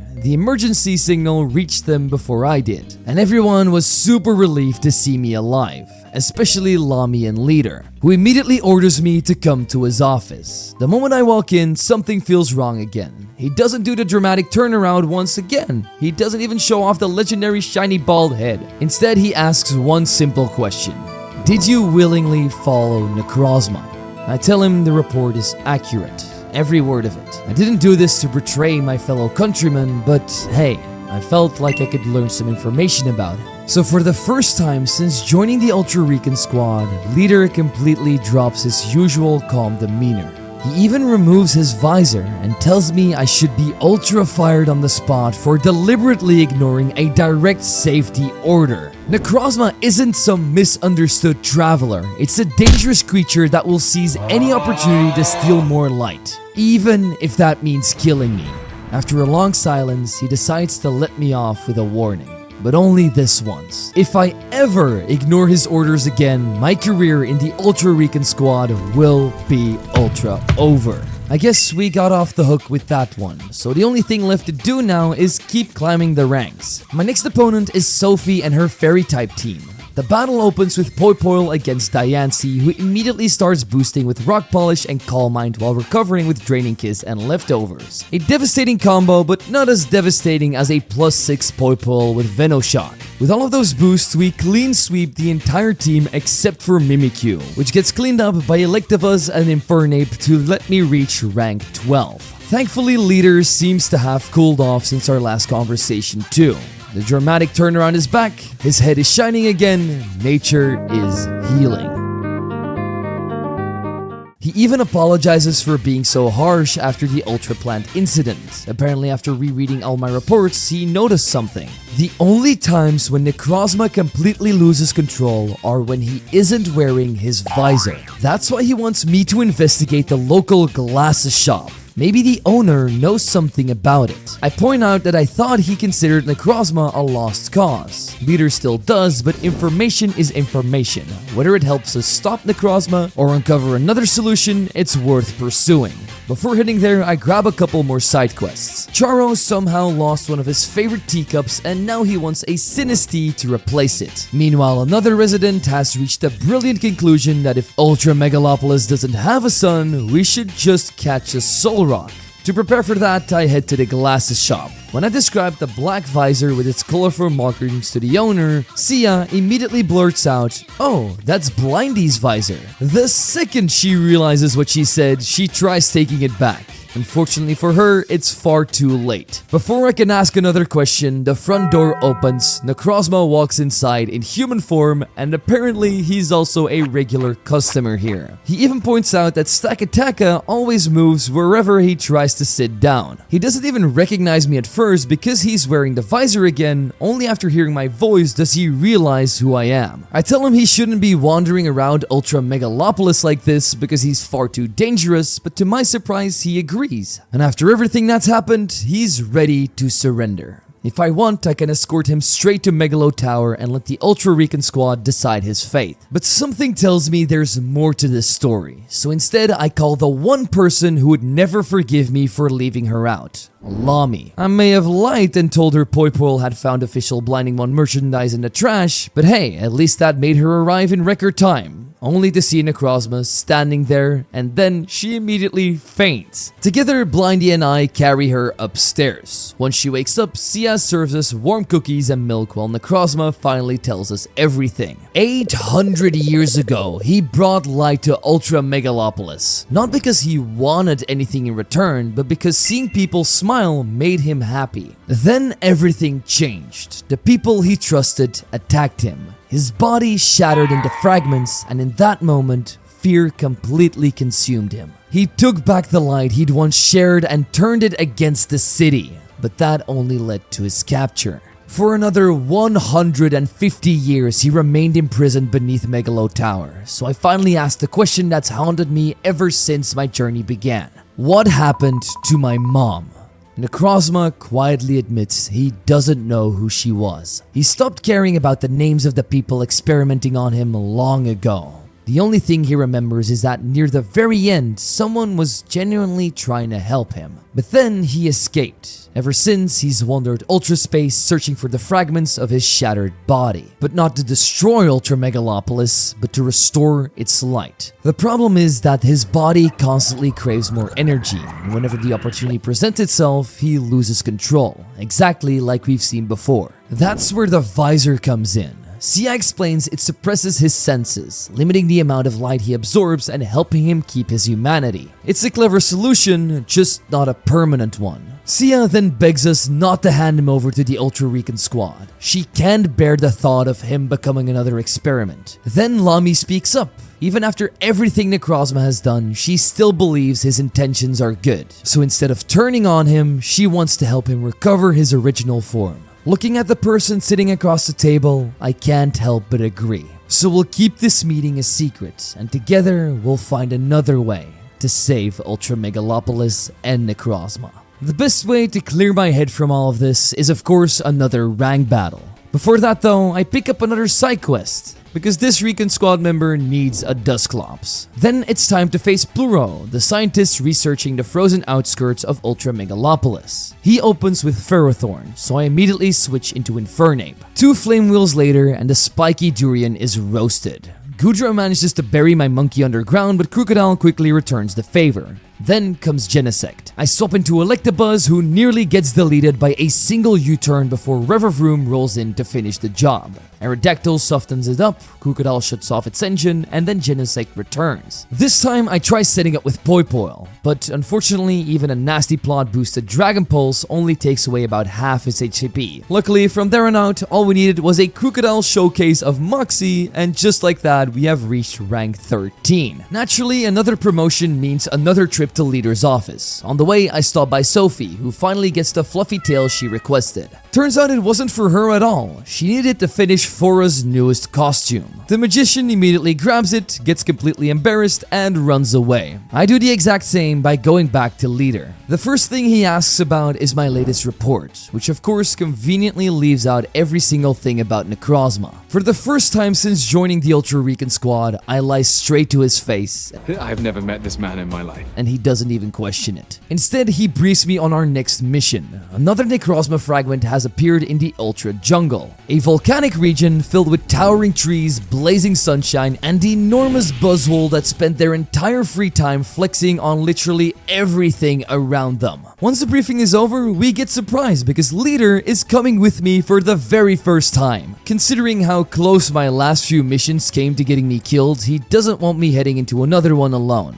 And I genuinely appreciate him looking out for me this time. Although I really hope we don't run into Blindy while he's there. Before we can head out though, I still need a few more steel types to unlock the Ultra Jungle, so I get back to catching Pokemon. First stop is the Ultra Deep Sea, where I catch a Sinistea and immediately deliver it to Charo. I warn him never to drink from it. After all, Sinistea steals the life force of anyone who does, but he just smiles and says, "I know. It's for less welcomed guests." Feeling only slightly concerned, I continue my catching spree in the Ultra Plant, adding Skorupi, Ekans, Houndoom, Wooper, Clink, Psyduck, Muck, Honchkrow, and Solrock to the Pokédex. A quick detour through the desert nearly ends in disaster when a Wild Tyrantrum almost wipes my entire team. Thankfully, I managed to catch it instead. I also finally capture a Dusclops my coworker wanted and earned a Eviolite for my troubles. Still short on steel types, I head back to the Ultra Plant one last time to get Berserker, Bronzong, and finally Copper Raja. With that final catch, the Ultra Jungle is unlocked, and we can head in to see Leader in action.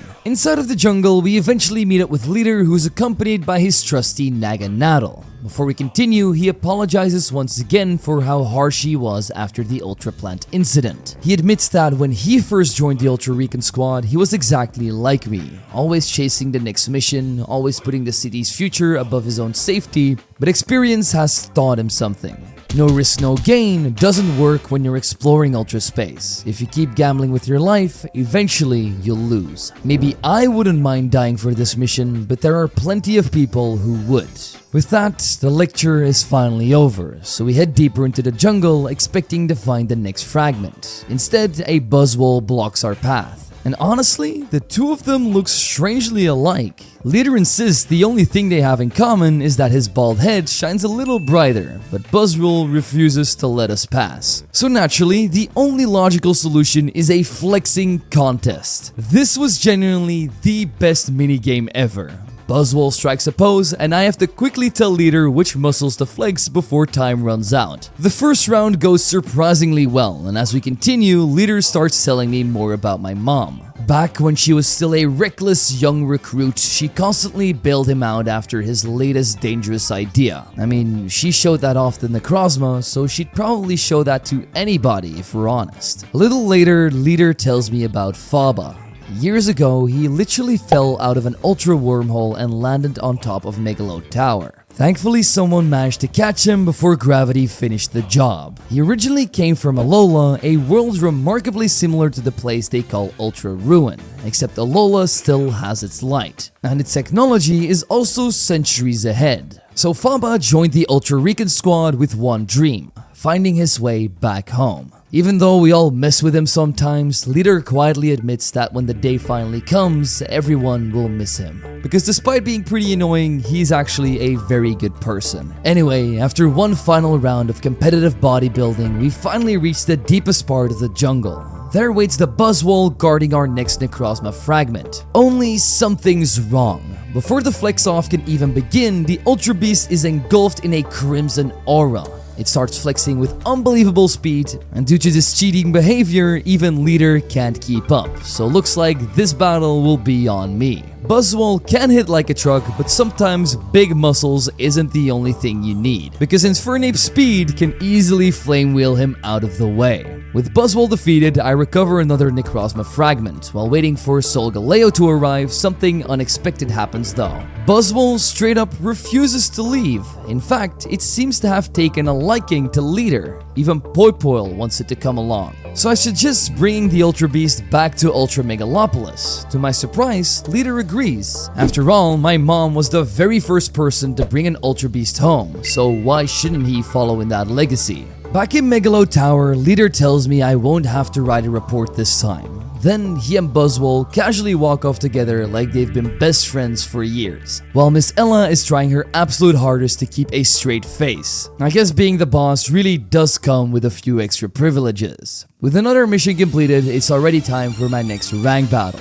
Standing between me and rank 14 is Laria. She promises me a bland donut if I win. Clearly, she's trying to fuel my gambling addiction, and honestly, it's kind of working. But luck seems to be on my side in this battle, as Crocodile immediately buries Toxapex before it gets a chance to start any annoying stall tactics. Scolipede comes out next, forcing me into Tyrantrum. Unfortunately, missing Rock Slide usually isn't a great strategy, so Tyrantrum quickly goes down. Infernape jumps in, survives an Aqua Tail, and burns a giant centipede to a crisp. My Seismitoad buries Salazzle before falling to Sneasler. Crocodile returns to Earthquake the oversized cat into next week, while Electabuzz drags Overquill to the bottom of the sea. That leaves only Toxtricity. After softening it up, Aegislash steps in, tanks a massive overdrive, and finishes the battle with Shadow Sneak. Now that we're rank 14, Lami calls and asks me to meet in her caretaker room. Apparently, we need to talk about him. When I arrive, the Poipoil are doing exactly what you'd expect: spinning and painting. Once we find a quiet corner, Lami gets straight to the point. We both want to restore Necrozma, but simply handing over every fragment we've collected would raise way too many questions. Instead, she suggests gathering more information first, specifically from Faba. So we head to his lab, where we immediately find him yelling at some poor employee for putting salt in his coffee again. Some things never change. When we ask how Necrozma could regain its original form, Faba refuses to tell us. Apparently that information is far above our pay grade. Fine, time for plan B. We casually suggest that maybe the great Faba simply doesn't know the answer. Instantly offended, he blurts everything out. All we'd have to do is combine Necrozma with the Prism Core. Sounds pretty simple, right?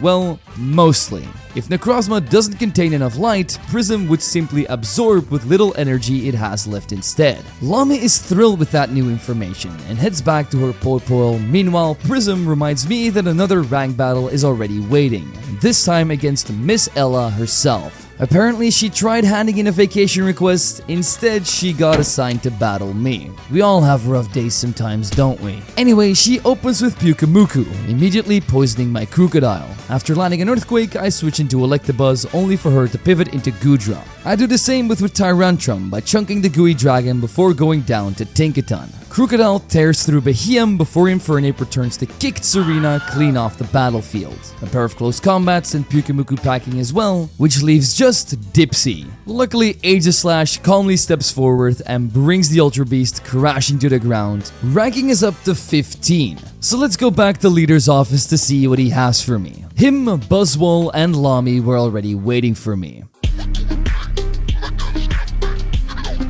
Once the flexing session is over, Leader gets to business. Another Necrozma fragment has been detected, this time in the Ultra Ruins, an abandoned city that's been completely overrun by Guzzlords. And unlike the other Ultra Beast, this thing can apparently swallow entire mountains. Even though I'd rather not become dessert, we have to go here, but before heading out, I pick up another handful of side quests. One artist asks me to bring him at Serena as his newest model.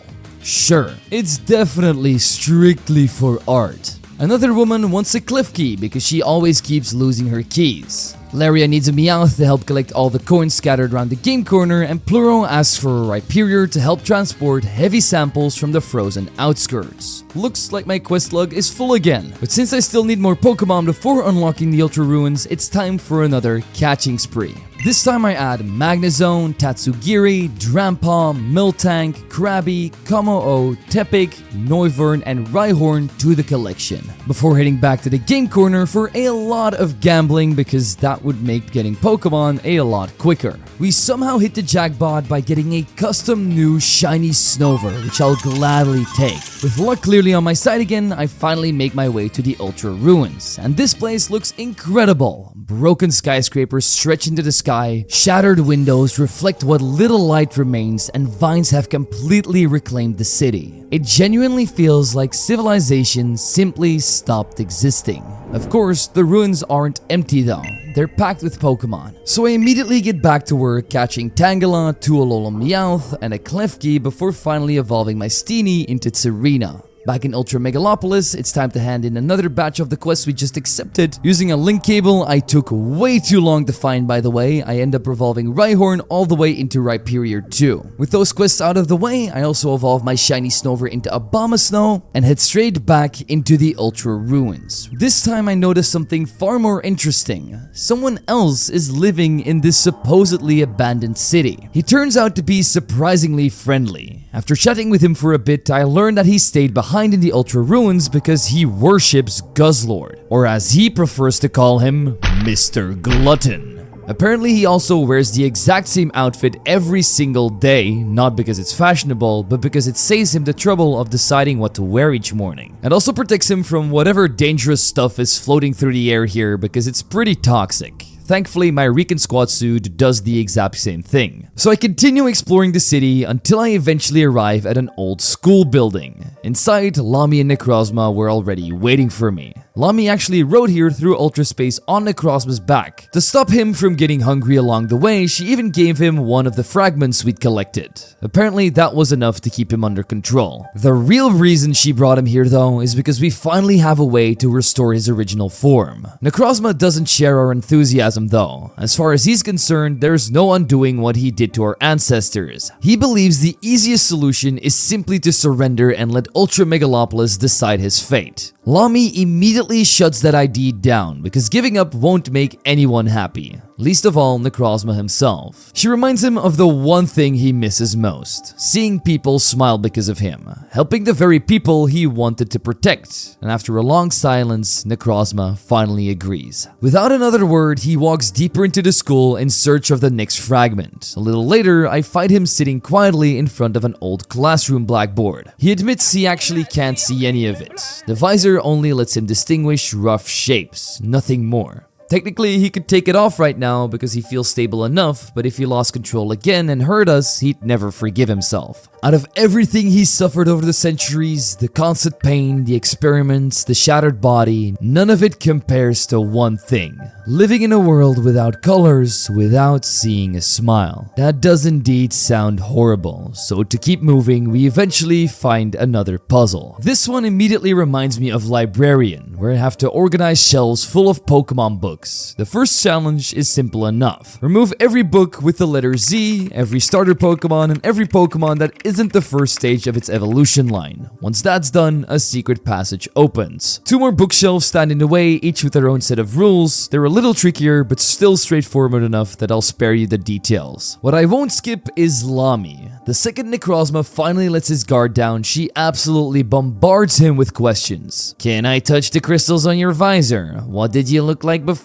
How does this work? Within 30 seconds, Necrozma is already regretting giving her permission to ask anything. Eventually, we reach the deepest room. Only there's no fragment, no Guzzlord either. But then, out of nowhere, the ceiling explodes and a gigantic Guzzlord crashes into the room and is immediately consumed by the familiar Crimson Ultra aura. Necrozma steps in front of us because this fight is his. He transforms into his Pokemon form and charges forward, only to be completely overwhelmed moments later. It seems like he really isn't that powerful right now and immediately collapses unconscious. Prism declares a critical emergency, activates an evacuation signal, and opens an ultra wormhole outside the school. Leader's words echo through my mind again just like before. If you ever see a Guzzlord, run, or you'll be guzzled up. But we can't just leave Necrozma behind, we've already broken enough rules. What's one more? So Lami and I send out our Poipoil together. The battle barely lasts a moment as we absolutely overpower it with a Dragon Pulse, sending the black hole beast fleeing into the ruins. As it disappears, one final Necrozma fragment is left behind. Before we can even check on Necrozma though, Leader arrives. The moment he sees him lying on the ground, he freezes. He genuinely believes we've defeated the Blinding One, but we're done lying to him. Instead, we tell him the truth. Necrozma wasn't our enemy. He protected us from Guzzlord. Despite that, Leader still orders Necrozma to be taken back to Megalo Tower. That's when Lami steps in front of him. She refuses to let the Ultra Recon squad lay another finger on our friend, even if it means getting ultra fired. So she goes to reveal everything to Leader. What really happened, even what Fabo revealed about restoring his original form. Leader listens quietly, then shakes his head. Even if Necrozma could be restored, how is he supposed to convince an entire city that the monster they imprisoned for 150 years is suddenly their friend? I can see the fight leaving Lami's eyes after that statement. There's nothing more we can do, so with our heads hanging low, we return to Ultra Megalopolis. The first thing I do after getting home is turn off my prism. I don't even want to think about what's happening to Necrozma. Lami doesn't say another word either. I could tell she'd been crying before she quietly walks away. Trying to distract myself, I throw myself back into work. This time we take our anger out in the rank battle against Faba. Apparently Leader wasn't exactly thrilled after discovering he told us how to restore Necrozma, so now he's furious. He promises to give me the beating I deserve. Unfortunately for him, the battle goes very differently. He opens with Claydol, setting up Stealth Rock while I calmly boost with Swords Dance. Since he can barely touch me, I keep setting up until my attack is maxed out. After that, it's over. Clean sweep through Claydol, Hypno, Bruxious, Slowbro, and Alolan Raichu, while Alakazam barely survives on a sliver of HP. It's able to take me out, but Abomasnow can finish the job, and just like that, we have reached rank 16. After the fight, Prism jumps back up and tells me Miss Ella is waiting downstairs. The moment I find her, she confirms my worst fear. Lami really was ultra fired. So Ella quietly asks me to meet her later at the bar in District 1. When I arrive, she casually mentions she's already had 3 cups of coffee while waiting for me. That can be healthy. She must be jittering all over the place. But she does want to help me free Necrozma, cause just like Lami, she believes restoring his original form is the only real solution. And unlike us, she knows exactly where he's being held. Getting there won't be easy though. The elevator to the underground chamber is heavily guarded. Instead, there's another way. Through the city's old sewer system. She tells me to meet her there, alone, without Lami, which kind of hurts, but with a heavy heart, I make my way to the meeting point. Ella, in her usual calm fashion, somehow convinces the guard to take a very conveniently timed bathroom break, which gives us just enough time to slip into the sewers unnoticed. Inside, Poipoil immediately asks to come out of its Pokeball. I happily let my little partner wander beside me as we make our way deeper underground. Before long, the path is blocked by a series of rotating tile puzzles. As I work my way through them, I realize something. It's been a long time since I've gone on a mission alone, and without meaning to, my thoughts begin to wander. I can't help but think back on everything Poipoil and I have been through together. Every obstacle we overcame, every Ultra Beast we faced, every lonely day and sleepless night spent studying just to pass the Ultra Recon Squad entrance exam. All because I wanted to follow in my mom's footsteps, only to discover that the one responsibility for taking her away was never truly acting of his own free will. As much as I wanted to hate Necrozma for what happened, I couldn't. More than anything, I wanted to finish what my mom started, to help him make things right. Then I realized I was never alone. Ever since joining the Ultra Recon Squad, people have been supporting me every step of the way. Leader, Ella, even grumpy old Faba, but especially Lami. Then my thoughts drift to Necrozma. The more I learned about him, the stranger it felt listening to Prism. At the end of the day, it's only a machine. It may imitate Necrozma's personality, but it's still just code. Humans make mistakes far more than machines ever will. Yet I'd rather trust someone's heart than a computer following its programming. Before I even know it, I've almost reached the end of the sewers. Only one question keeps echoing through my mind. What happens after we free Necrozma? For once, I don't have the answer. Just like I never got the chance to ask my mom why she built Prism in the first place, a machine that would one day replace the very being she wanted to save. Just thinking about her was enough to bring tears to my eyes. Poipole gently nudges me forward and calms me down, but I also know it's a gentle reminder to keep moving, not only here, but also in my mind. So I wipe my face, take a deep breath, and open the final door. Standing on the other side is no Necrozma, it's Faba. I honestly expected him to stop me, but instead, he was waiting here to help. Without saying much, he hands me every Necrozma fragment the Ultra Recon squad has recovered. They're the final pieces needed to restore Necrozma's original form. Of course, Faba has his own reasons as to why he wants to help, because if this works, he wants everybody to remember him as the scientist who brought the Blinding One back to humanity's side. Typical Faba, but I still can't help but think there's more to it than that. After everything that happened back in Alola, the experiments, his downfall, being swallowed by an ultra wormhole, maybe he thinks this is his chance to finally make things right too. So with my pockets full of fragments, he quietly wishes me good luck. Beyond him, Necrozma is exactly where my mom once kept him. A single button sits in front of his tank.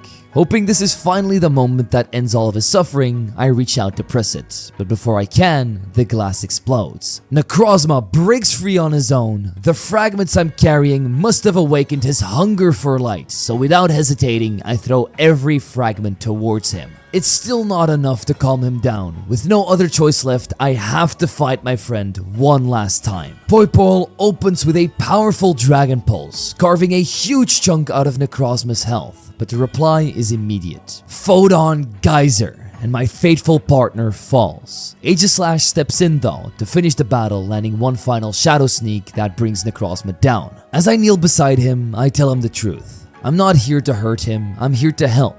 And in that moment, a terrible realization hits me. This is exactly what happened 10 years ago, the day my mom disappeared. But this time, things are different. Instead of fighting back, I simply tell him black is a color. These words instantly trigger something inside Necrozma. His expression softens. He recognizes me, and slowly the raging monster disappears and my friend returns. His head feels like it's about to split open, but then something catches me completely off guard. For the first time, he calls me by my actual name. Not Recon Squad member, not you, Zwig.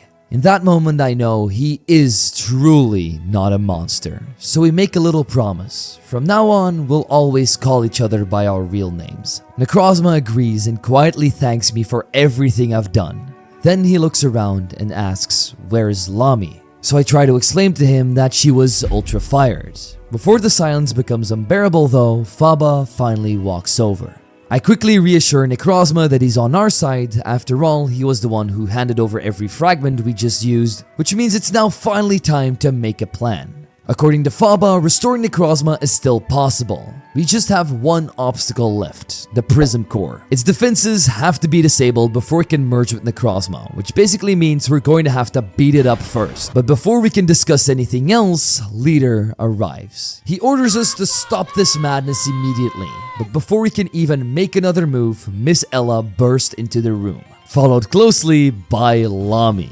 Necrozma's face immediately lights up. He's genuinely happy to see her. Unfortunately, there's no time for a reunion. Because while Ella and Faba keep Leader occupied, Necrozma and I make our escape. Our destination, the top of Megalo Tower. We climb to the top immediately, and standing before the massive crystal, Necrozma thanks me one last time. He warns me that what's about to happen won't be easy.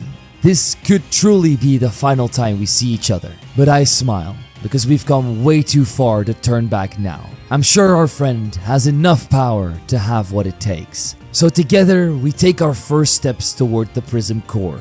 The moment we approach, the crystal begins glowing. Apparently, our hostile intentions are enough to disable several of its operational restrictions. Because even though I muted it ages ago, Prism starts talking again. It confidently promises to give us the beating of a lifetime. Then it turns towards Necrozma. It no longer has any use for him, because according to Prism, it is now the true god of light, the rightful protector of Ultra Megalopolis. But Necrozma simply shakes his head. I'm not here to save the city. I'm here to save myself and the friends trying to save me. Suddenly, everything is swallowed up by a blinding light, and when the glow finally fades, someone is standing before us. Prison has given itself a body. It introduces itself as the god chosen by Ultra Megalopolis, the one destined to lead its people towards the light. Behind it stands Ultra Necrozma in all of its breathtaking glory. But it's not Necrozma himself. And I also have to admit, I'm a little distracted by that incredible blonde hairstyle Prism has. It even smiles and asks me what I desire most. I don't even hesitate for a second and say, do everyone a favor and give all the light back to Necrozma. Naturally, the power-hungry machine refuses, and with no room left for negotiation, there is only one option left. I have to battle it. Because Necrozma can't get close enough to defeat himself, because the moment he does, Prism will simply drain away all of his light, which means the fate of Ultra Megalopolis now rests on me. Despite Prism's ridiculous stats and devastating attacks, my Giga Charge Poipoil immediately tears a huge chunk out of its health with Dragon Pulse. The celebration doesn't last long though. One Photon Geyser later and my faithful partner is down, so I send out Tyrantrum. Thanks to its Focus Sash, it barely survives Solar Beam with a single hit point. And that's all it still needs, because one powerful Dragon Claw sends the false god of light crashing to the ground. That leaves Prison vulnerable, and Necrozma immediately begins absorbing the stolen light because of that. But it isn't enough. The balance doesn't shift. If we hesitate now, Prism will recover, and then everything we fought for will be over. So I make the only choice left. I place my complete trust in my friend and offer him my very own light. Necrozma stares at me in disbelief. If I fail, you and I will both perish. So I look him straight in the eye and say, do it. I believe in you. Without another word, Necrozma accepts. He absorbs my light. His body erupts with power as he transforms back into his Pokemon form one final time. And then he unleashes an attack unlike anything we've ever seen before. A wave of brilliant light engulfs all of Ultra Megalopolis, and as the world shines brighter than ever before, everything around me fades to black. When I finally wake up, everything that happened at the top of Megalo Tower feels like a blur. Did it actually work? Did Necrozma get his light back? I mean, considering we're alive, it must be true. I can hear his voice nearby, but when I open my eyes in Sia's apartment, I can only see a figure that looks exactly like Prism. Wait, it can be. Then he smiles. It's Necrozma back in his original form. The moment Lami realizes I'm awake, she rushes over. Neither of us say a word because we just stand there trying very hard not to cry. Sia joins us and explains that the two of them never left my side since I was here. They've been worrying about me this entire time. I ask what happened and Lami says everything went according to plan. By giving Necrozma my light, I gave him just enough strength to defeat Prism. And surprisingly, Leader never tried to stop us. Deep down, he wanted Necrozma restored too. He was only afraid of taking the risk. The moment everyone stood against him, he started thinking about something else entirely. How they were going to explain to Ultra Megalopolis that the Blinding One had returned. Necrozma quietly listens. He had no idea after everything that happened, there were still people inside Megalo Tower willing to believe in him. But as it turns out, everyone wanted him back. It was a very touching moment, but one that unfortunately doesn't last very long. Because outside, Ultra Wormholes are opening up all across the city, one after another. The Ultra Beasts we've encountered throughout our journey begin pouring into Ultra Megalopolis. Whether it's a side effect of the battle between Necrozma and Prism or something else entirely, it doesn't matter. The city is under attack again, and we need to save it. Lami immediately offers to help, even if she's no longer part of the Ultra Recon squad. But Necrozma stops her. He insists that this is his responsibility. Then he looks at me and says, "But only if you come too, my friend." So I agree, but only on one condition: a lifetime supply of Dorito bags. Necrozma immediately accepts the deal.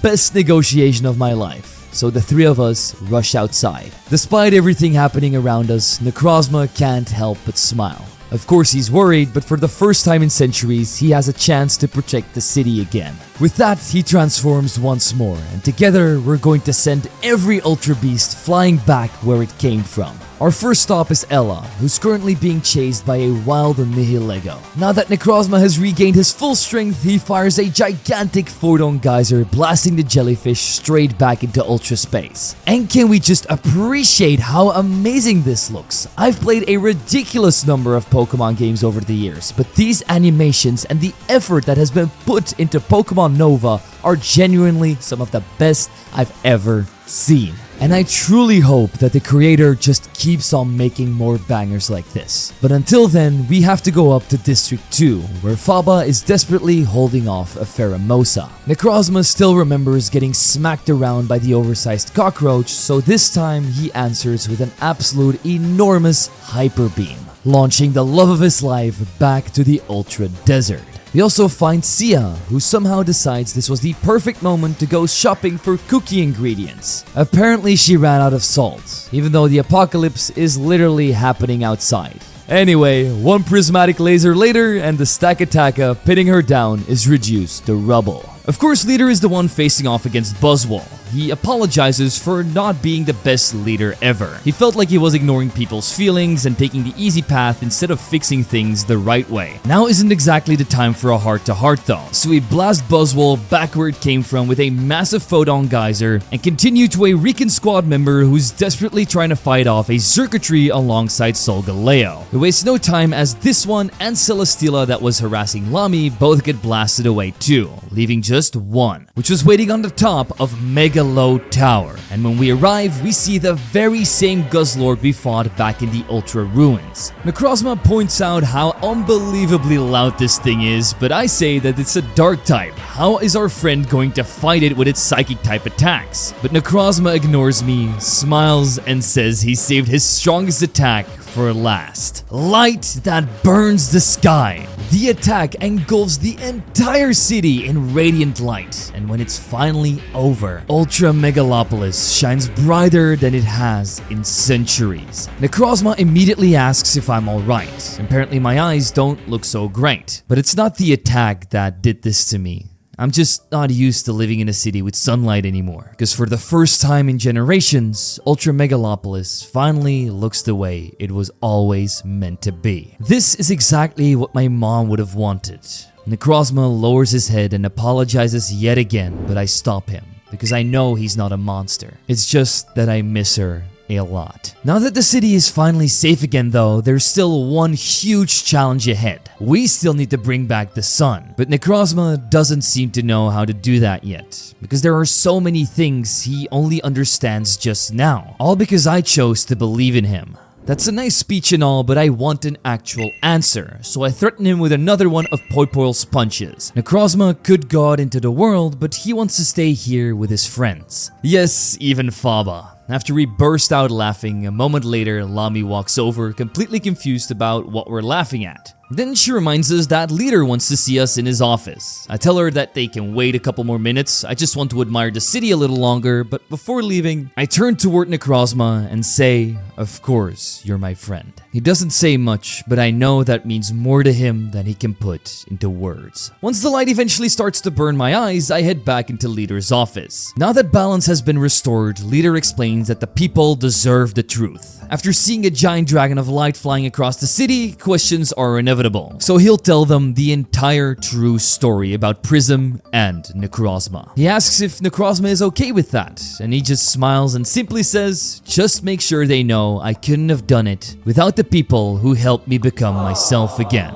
There is, however, one small problem. Leader pulls out a giant list with every rule I've broken over the course of this adventure. I'm kind of impressed he kept track of all of them, but realistically, I should be ultra fired several times over. But you know, because we saved the entire city and all, Leader is going to look the other way for this time. Just as the meeting finally winds down, Faba comes bursting into the room. There's another emergency. Necrozma and I need to get to the main lobby immediately, but when we arrive, Faba just starts telling about the dream he held on to about going back home to Alola. He wonders if it's actually possible now with Necrozma by her side, so he just snaps his fingers and boom, a portal opens up to his home region. He stares at it in complete disbelief. The solution he'd spent searching for years was apparently just that easy to complete. Everybody starts saying their goodbyes and how they're actually going to miss Faba. Lamy is even officially welcomed back into the Ultra Recon squad, but thankfully our amazing scientist seems to change his mind pretty quickly. He just loves us and Ultra Megalopolis so much that he will stay until the city has a proper defense system in place. Then a thought crosses his mind.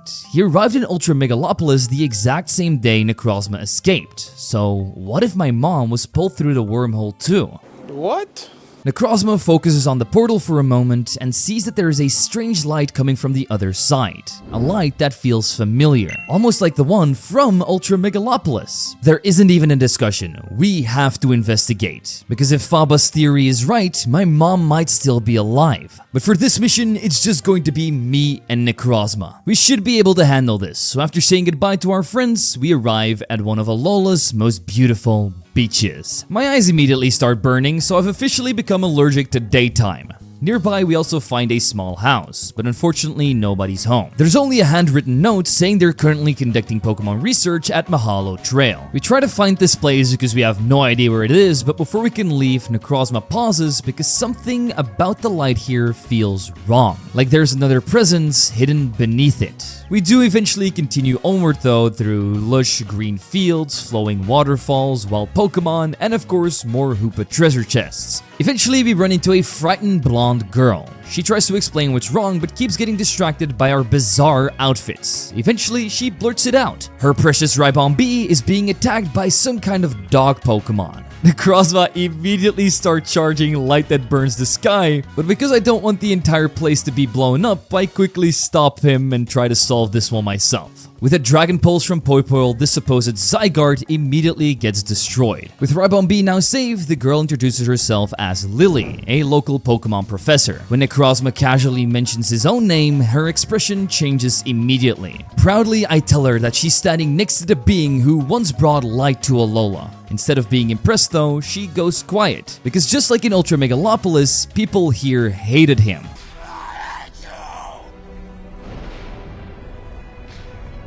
Necrozma seemed a little hurt, but Lily suddenly remembered something.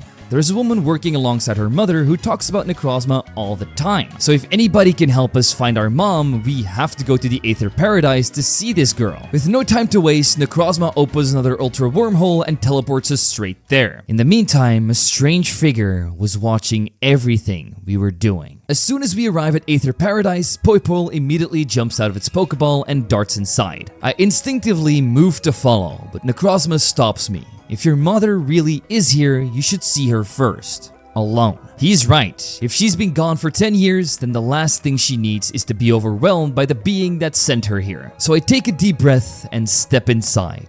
Poipole has already found her. A woman named Lisa. She's looking curiously at my partner, wondering how a Pokemon from Ultra Megalopolis ended up here. Then I slowly remove my helmet and say, Mom. It immediately hits her. After 10 long years, we finally found each other. Neither of us can hold back the tears. She immediately starts apologizing for leaving me behind and being a terrible mother, but I stop her. None of this was her fault. We hug, we cry, and for the first time in years, everything feels okay. Once we've both calmed down, Mom explains what happened all those years ago. She was caught in the blast and pulled through an Ultra Wormhole and woke up here in Alola. When Lusamine heard her story, she welcomed her into the Aether Paradise, where she's been working as one of their lead scientists ever since. After catching up for a while, I decide to introduce her to my newest friend, Necrozma. At first, she thinks I'm joking. But the moment she actually sees him is when everything starts to go crazy. Because for her, this is still the monster that separated her from her son. And swallowed the entire light of her home city too. It's just something you can't forgive immediately. So in a second, she clicks on a restraining bracelet around Necrozma's wrist. His body immediately seizes in pain. Every bit of his power vanishes, so I quickly step in to stop this. I tell her that he's changed, but she doesn't believe me. After everything she's been through, I can't really blame her, but I still keep trying to convince her. Eventually, she agrees to at least move him somewhere safe, instead of locking him inside another laboratory. We carry him to a bed so he can rest, but I refuse to leave his side. Even in his sleep, he looks restless, plagued by nightmares. Still, there's one thing I'm incredibly relieved about. Whatever that bracelet did, it didn't force him back into his feral form. Before leaving the room, I place a starved berry beside his bed, his favorite. Of course it is, because it looks like a tiny rainbow-colored star, as I quietly hope it'll cheer him up when he wakes up. Back outside, I ask my mom not to do any more experiments on him. She understands why I feel that way, but she isn't ready to trust him yet. For now, the bracelet stays. Then Lucamine herself walks into the room. Mom introduces us, and within about 5 seconds, Lucamine decides my outfit is unacceptable. But that problem will be fixed later, because there's a much bigger emergency. A Guzzlord has appeared on Akala Island, tearing through everything in its path. Considering I've spent the last few months sending Ultra Beasts back where they belong, I volunteer immediately to take it down. There is some hesitation, but if I can defeat the Guzzlord, I also prove that I'm strong enough to stop Necrozma if he ever loses control again. So Mom backs me up and Lucamine finally agrees, on one condition. Before I save Alola, I'm getting a proper wardrobe upgrade. We'll be going with Lily and a new Mega Ring we just got from our mom. Lily explains that getting around Alola is a little different. Instead of Solgaleo or Lunala, people here write Charizard. Or if you're lucky like me, her shiny Lunala. So she hands me the moon flute, allowing me to summon it whenever I need. The traveling sprite also changes to a shiny Lunala whenever you leave the area, which is so nice too. Together we travel to Akala Island. It's absolutely beautiful here, but we did have to climb a giant volcano, and at the top, Gladion was waiting for me alongside his partner, Silvally. I explained that Lucamine sent me to deal with the latest Ultra Beast sighting. Turns out that's exactly why he's here too. Oddly enough, neither the Ultra Beast nor the reported Zygarde are anywhere to be seen. So instead of waiting, Gladion decides I need to earn his trust. Just like in Ultra Sun and Moon, he challenges me to a classic island trial, watching a group of Alolan and Marowak perform their dance and spotting the difference once the second one comes in. After carefully memorizing every spin and pose, I breeze through it. Unfortunately, the celebration lasts about 3 seconds, because the mysterious Zygarde from earlier suddenly bursts onto the scene. Right before our eyes, it transforms into its 50% form. As it attacks us with 1,000 arrows, Poipole holds on, and with 2 more Dragon Pulses, the guardian of the Pokemon ecosystem is defeated. It reverts back into its dog-like form from there and disappears. Gladion is completely confused. Zygarde is supposed to protect nature, so why would it attack us? Before we could come up with an answer, a voice interrupts us. That's not it. It's the mysterious man from earlier who steps out of the shadows. His name is L. He explains that ever since saving Kalos and returning to Alola, Zygarde has been acting strange. No one currently knows why, but he leaves us with one warning. If we encounter him again, be careful. From there, we immediately return to Aether Paradise to report everything. When I arrive, I'm relieved to see Necrozma back on his feet. Mom immediately checks if I'm alright, then Necrozma looks at me, pauses, and says nothing, because apparently he doesn't recognize me in my brand new outfit. Mother immediately becomes overprotective. If you keep staring at my child like that, you're going straight back into the lap, you pervert. He decides not to argue and explains that he's finally adapted to the suppression bracelet a bit. Unfortunately, it still prevents him from transforming or battling. After filling everyone in on what happened with Zygarde, Necrozma admits he's never even heard of it before. Makes sense though, it's not a Pokemon from Ultra Space. But before we can discuss further, Lucamine walks in with more bad news. Guzzlord has appeared again, this time on Ula Ula Island. Even without his powers, Necrozma insists on coming with me. If nothing else, his light should attract the Ultra Beast. So he's kind of volunteering to be bait. Mom reluctantly agrees, but not before reminding him, if anything happens to my child, you'll answer to me. Before we leave, he thanks me for the starve berry I left beside his bed. It meant more to him than I probably realized. Then he reaches into his pockets and hands me 3 legend donuts, which could potentially get me some shiny legendaries if I decide to use them, so I immediately ask if he has any more. Necrozma laughs and says, once we save Alola, we'll go shiny hunting together with more of these. Moments later, we arrive at our next stop, Ula Ula Island. Compared to the other islands, this place is much drier. rocky cliffs, sandy paths. I still do my decent chunk of exploring before making it to the observatory, where we run into L once again. This entire area gives me massive Super Mario Galaxy vibes because there's floating Minior everywhere that looks suspiciously like Lumas. And the soundtrack absolutely slaps too. I introduced Necrozma as the god of light. L raises an eyebrow and says, "Really?" Because he doesn't exactly look the part. Then he pulls out a strange crystal. It looks almost identical to the Necrozma fragments we've been collecting. Apparently, it is part of Necrozma's body, but here they use them to power their special gimmick, Z moves. But this makes L think, maybe the Mega Evolution energy discovered in Kalos and the Lola's Z power are somehow connected to Necrozma's light. It's only a theory for now, but maybe that's why Zygarde is acting up so much, because the two powers are combined in his body from the entire Mega Evolution event he did back in Kalos. Before leaving, L tells us simply to enjoy the scenery because neither Guzzlord or Zygarde have shown themselves today. While both of them are admiring the view, I go ahead and talk to the Minior because this is another puzzle game. You have to guzzle up all of the particles with Minior, which kind of just reminds me of the ice puzzle back in Hoenn, the one from Juan's gym. Once we complete all of them, the entire puzzle is complete, and at that exact moment, a blur races towards the observatory. It's Zygarde. We chase after it, only to find a Guzzlord. Something immediately feels wrong. For starters, it's completely silent. Normally, we'd hear that thing from miles away. Even stranger, Necrozma can't sense an Ultra Beast aura at all. Instead of charging us for Necrozma's light, the creature completely ignores him and turns towards the observatory, ready to swallow the entire building in one bite. There isn't time to think, so I blast it with Poipol's barrage of Dragon Pulses, which brings the monster down eventually. But instead of retreating through an Ultra Wormhole, the impossible happens. The defeated Guzzlord begins to change shape. Before our eyes, it transforms into Zygarde, then into another form, and another, almost like it's glitching out. Necrozma and I can only stare in confusion. That's when L finally catches up. Now everything makes sense. This is why people kept reporting sightings of both Guzzlord and Zygarde, yet nobody has ever seen them together.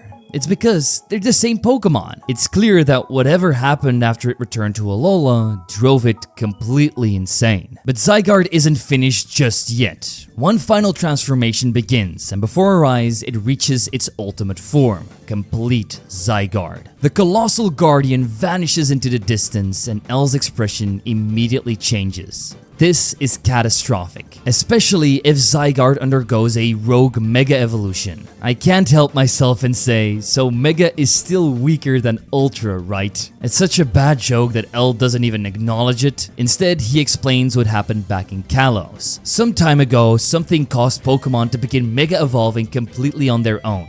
That unstable Mega Energy is still lingering inside Zygarde, and now it's mixing with Alola's Z power, a combination that should never exist, and even a legendary Pokemon like Zygarde clearly can't handle it. Necrozma has an idea though. What if we give him the same suppressor he has? Maybe that can stabilize Zygarde again. It's the only plan we have, so we waste no time returning to the Aether Paradise. I explain everything to Mom and Lucamine, including our plan, and Mom immediately shoots it down. A suppressor like Necrozma takes years to develop, years we simply don't have. What if we just use Necrozma's though?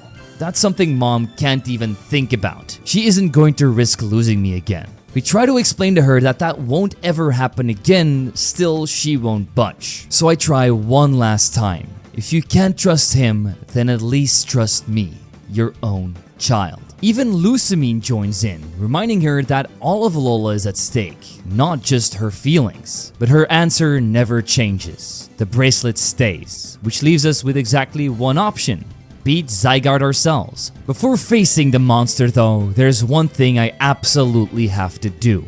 Back on Ula Ula Island, the Minior finally helped my trusty Poipole evolve with a special ritual. Now we have Naganadel, a huge power increase. Even the menu now changes to Naganadel holding things up instead of Poipole, which is such a nice little detail. And it also shows that we're about to enter a new era. We head to our final destination, Pony Island, and explain to Elle that our suppressor plan failed. So we've moved on to plan B. Punch Zygarde really hard To lure it out, we head for the pony altar behind him. Apparently, under the right conditions, it releases an enormous amount of energy. On cue, Gladion arrives and hands me the Sun Flute. Together with Lily's Moon Flute, we finally have both. So I hand over the Moon Flute to Necrozma and together we step toward the altar. We begin to play. The melody echoes across all of Pony Island until the altar erupts with light. A massive burst of energy tears through the sky and in an instant, complete Zygarde crashes down in front of us. Before Necrozma steps back, he gives me one last reminder.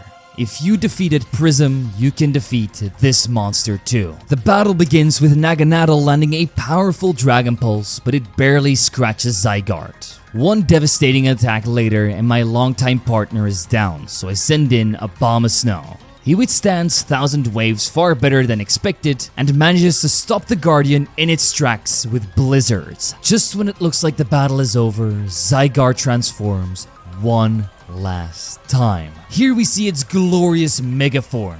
The giant guardian immediately begins charging an attack so powerful it makes the entire island shake. I get ready for round 2, but Necrozma stops me. You can't win this one. If I could just take off this stupid bracelet, it would be done in a jiffy. That's when my phone rings. It's my mother. She tells us to return to Aether Paradise immediately. Instead, I ask the only question that matters. How do I remove the bracelet? Even as Alola stands on the brink of destruction though, she refuses to answer. The call ends. We're out of options. It looks like this will be the end of us. Zygarde fires off his signature move, Nihil Light. Necrozma throws himself between me and the incoming blast, but instead of watching him disappear beneath the explosion, something incredible happens. The bracelet comes off, Necrozma is free again and he turns into his masterful form once more. I quickly grab the suppressor from the ground while my best friend rockets into the sky, drawing Mega Zygarde away from the island. High above Alola, the two titans clash. Blasts get exchanged. Light and energy pours out from everywhere. The 2D animations are just out of this world. But in the end, we're down to our final 2 attacks. Light that burns the sky and Nihil Light. The 2 beams collide exactly like the final battle of every great anime, and for one brief moment, Necrozma's light breaks through, completely overwhelming Zygarde's attack. The explosion shatters the Guardian into thousands upon thousands of individual Zygarde cells, which begin raining down across Alola. Necrozma slowly descends back to the ground, completely exhausted, but luckily he seems to be okay.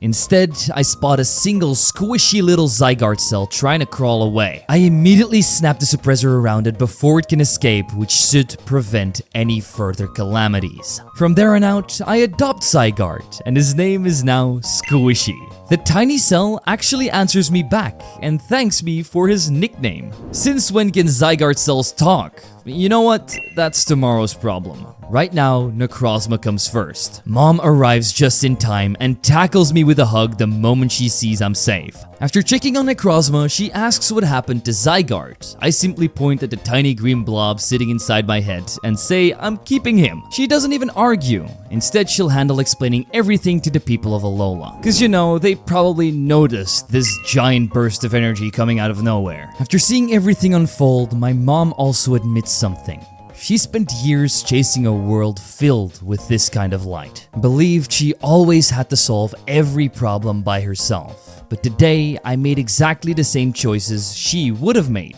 And somehow, everything worked out fine. She kneels beside Necrozma, wanting to apologize. Unfortunately, he's currently too busy seeing approximately 8 different skies at once, so I hand Mom some of the berries I've collected throughout the adventure. Between those and a little rest, we bring Necrozma back to Aether Paradise. Thankfully, his recovery doesn't take long. He's already up and walking again in a matter of hours, because he refuses to stay in bed because he was worried I might get into trouble without him. That's when Mom finally understands that I wasn't wrong to trust him. She truly was blinded by the love for me, but in the end, Necrozma thanks her for believing in him. Even if none of us can predict what the future holds. He could always go out on a rampage again, But then I get an idea. I tell him to look the other way for a second, and when he turns back, I start launching beast balls directly at his face. Unfortunately, catching the God of Light isn't that easy. But him being my actual Pokemon would totally get rid of the issue where he goes out of control, and he honestly wouldn't mind becoming my Pokemon.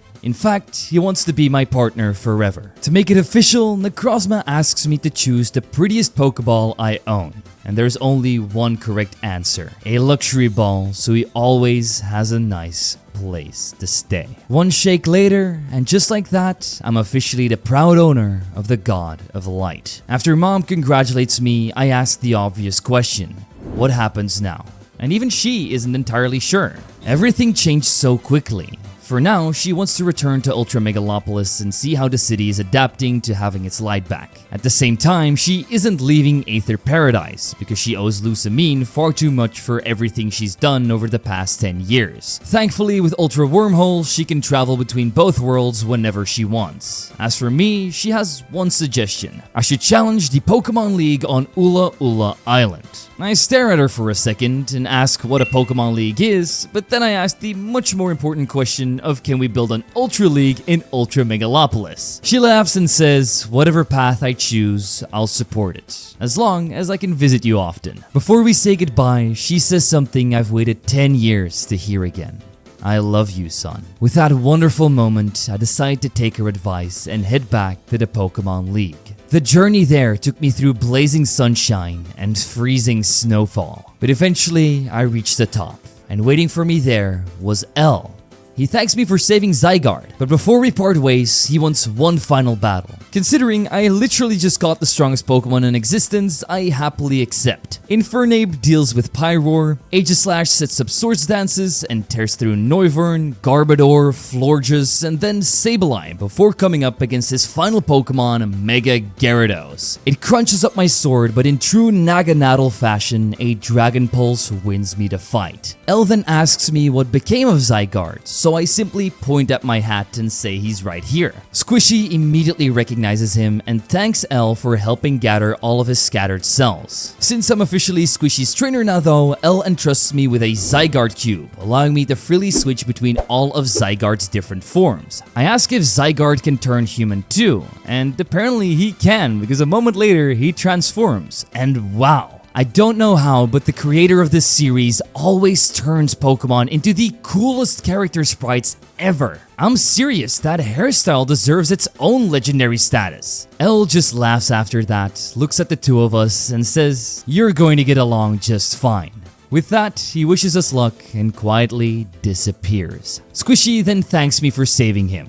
He never imagined Alola's Z-Power would corrupt him this badly. Without my help, the outcome could have been far worse, just like what happened to Necrozma before him. So he asks if he can stay by my side. Of course the answer is yes. This time I choose a friend ball to put him in and officially welcome Squishy to the team. Now there's only one thing left to do. Cement my legacy by conquering the Pokemon League. And with a squad of Squishy, the God of Light, and Naganadel by my side, this really shouldn't be a problem. So together, we step into the league where I see my very first opponent, How. Standing beside him is Tapu Koko, so let's greet him with an all-out Pokemon battle. In this fight, Necrozma and Aegislash teared through his team. Not Incineroar nor Alolan Raichu could stop us. After patching up some of our team members, it was time for Mina and her guardian Tapu Fini. This time, Naganadel steals the spotlight, using a nasty plot sweep to dismantle Tapu Fini before Aegislash once again proves why it's been one of the MVPs of the entire adventure by slicing through the remainder of Mina's team.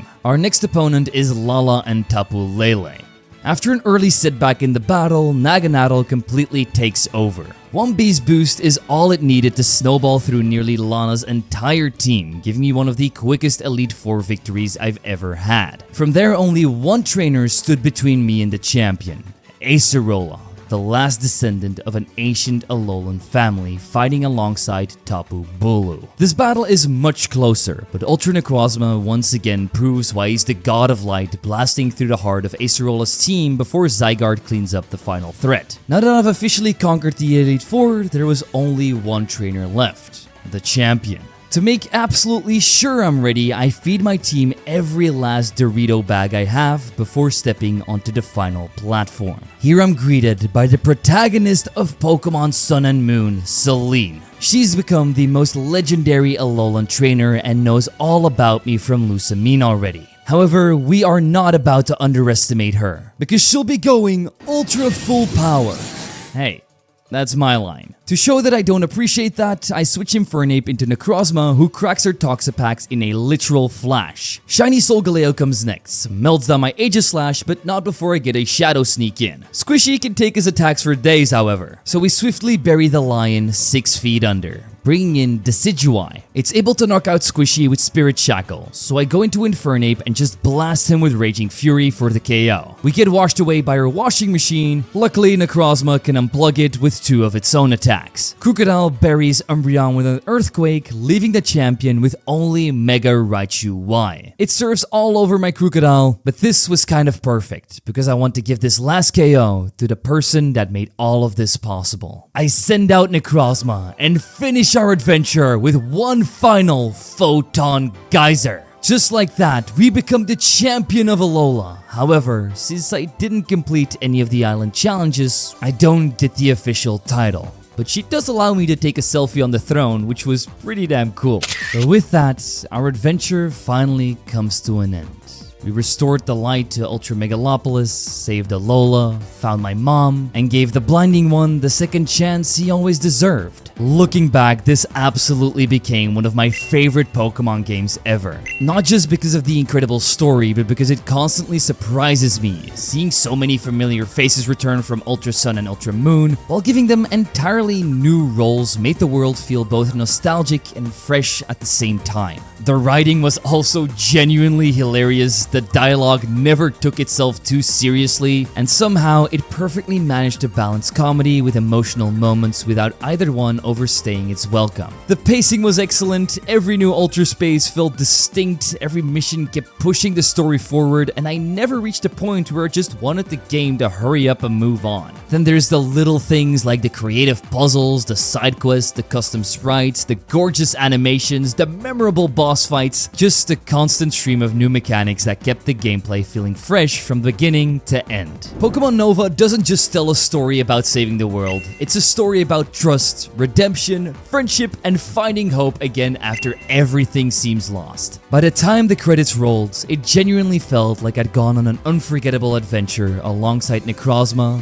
Lamy, Leader, and the entire Ultra Recon squad. For me, immersion like that is exactly what makes Pokemon a special game, and Nova absolutely nailed it. With this wonderful story done, I want to thank my own Swamp Squad for supporting me and having my back just like the Ultra Recon squad. Without you guys, adventures like this would certainly not be as epic. So thank you for being part of my team.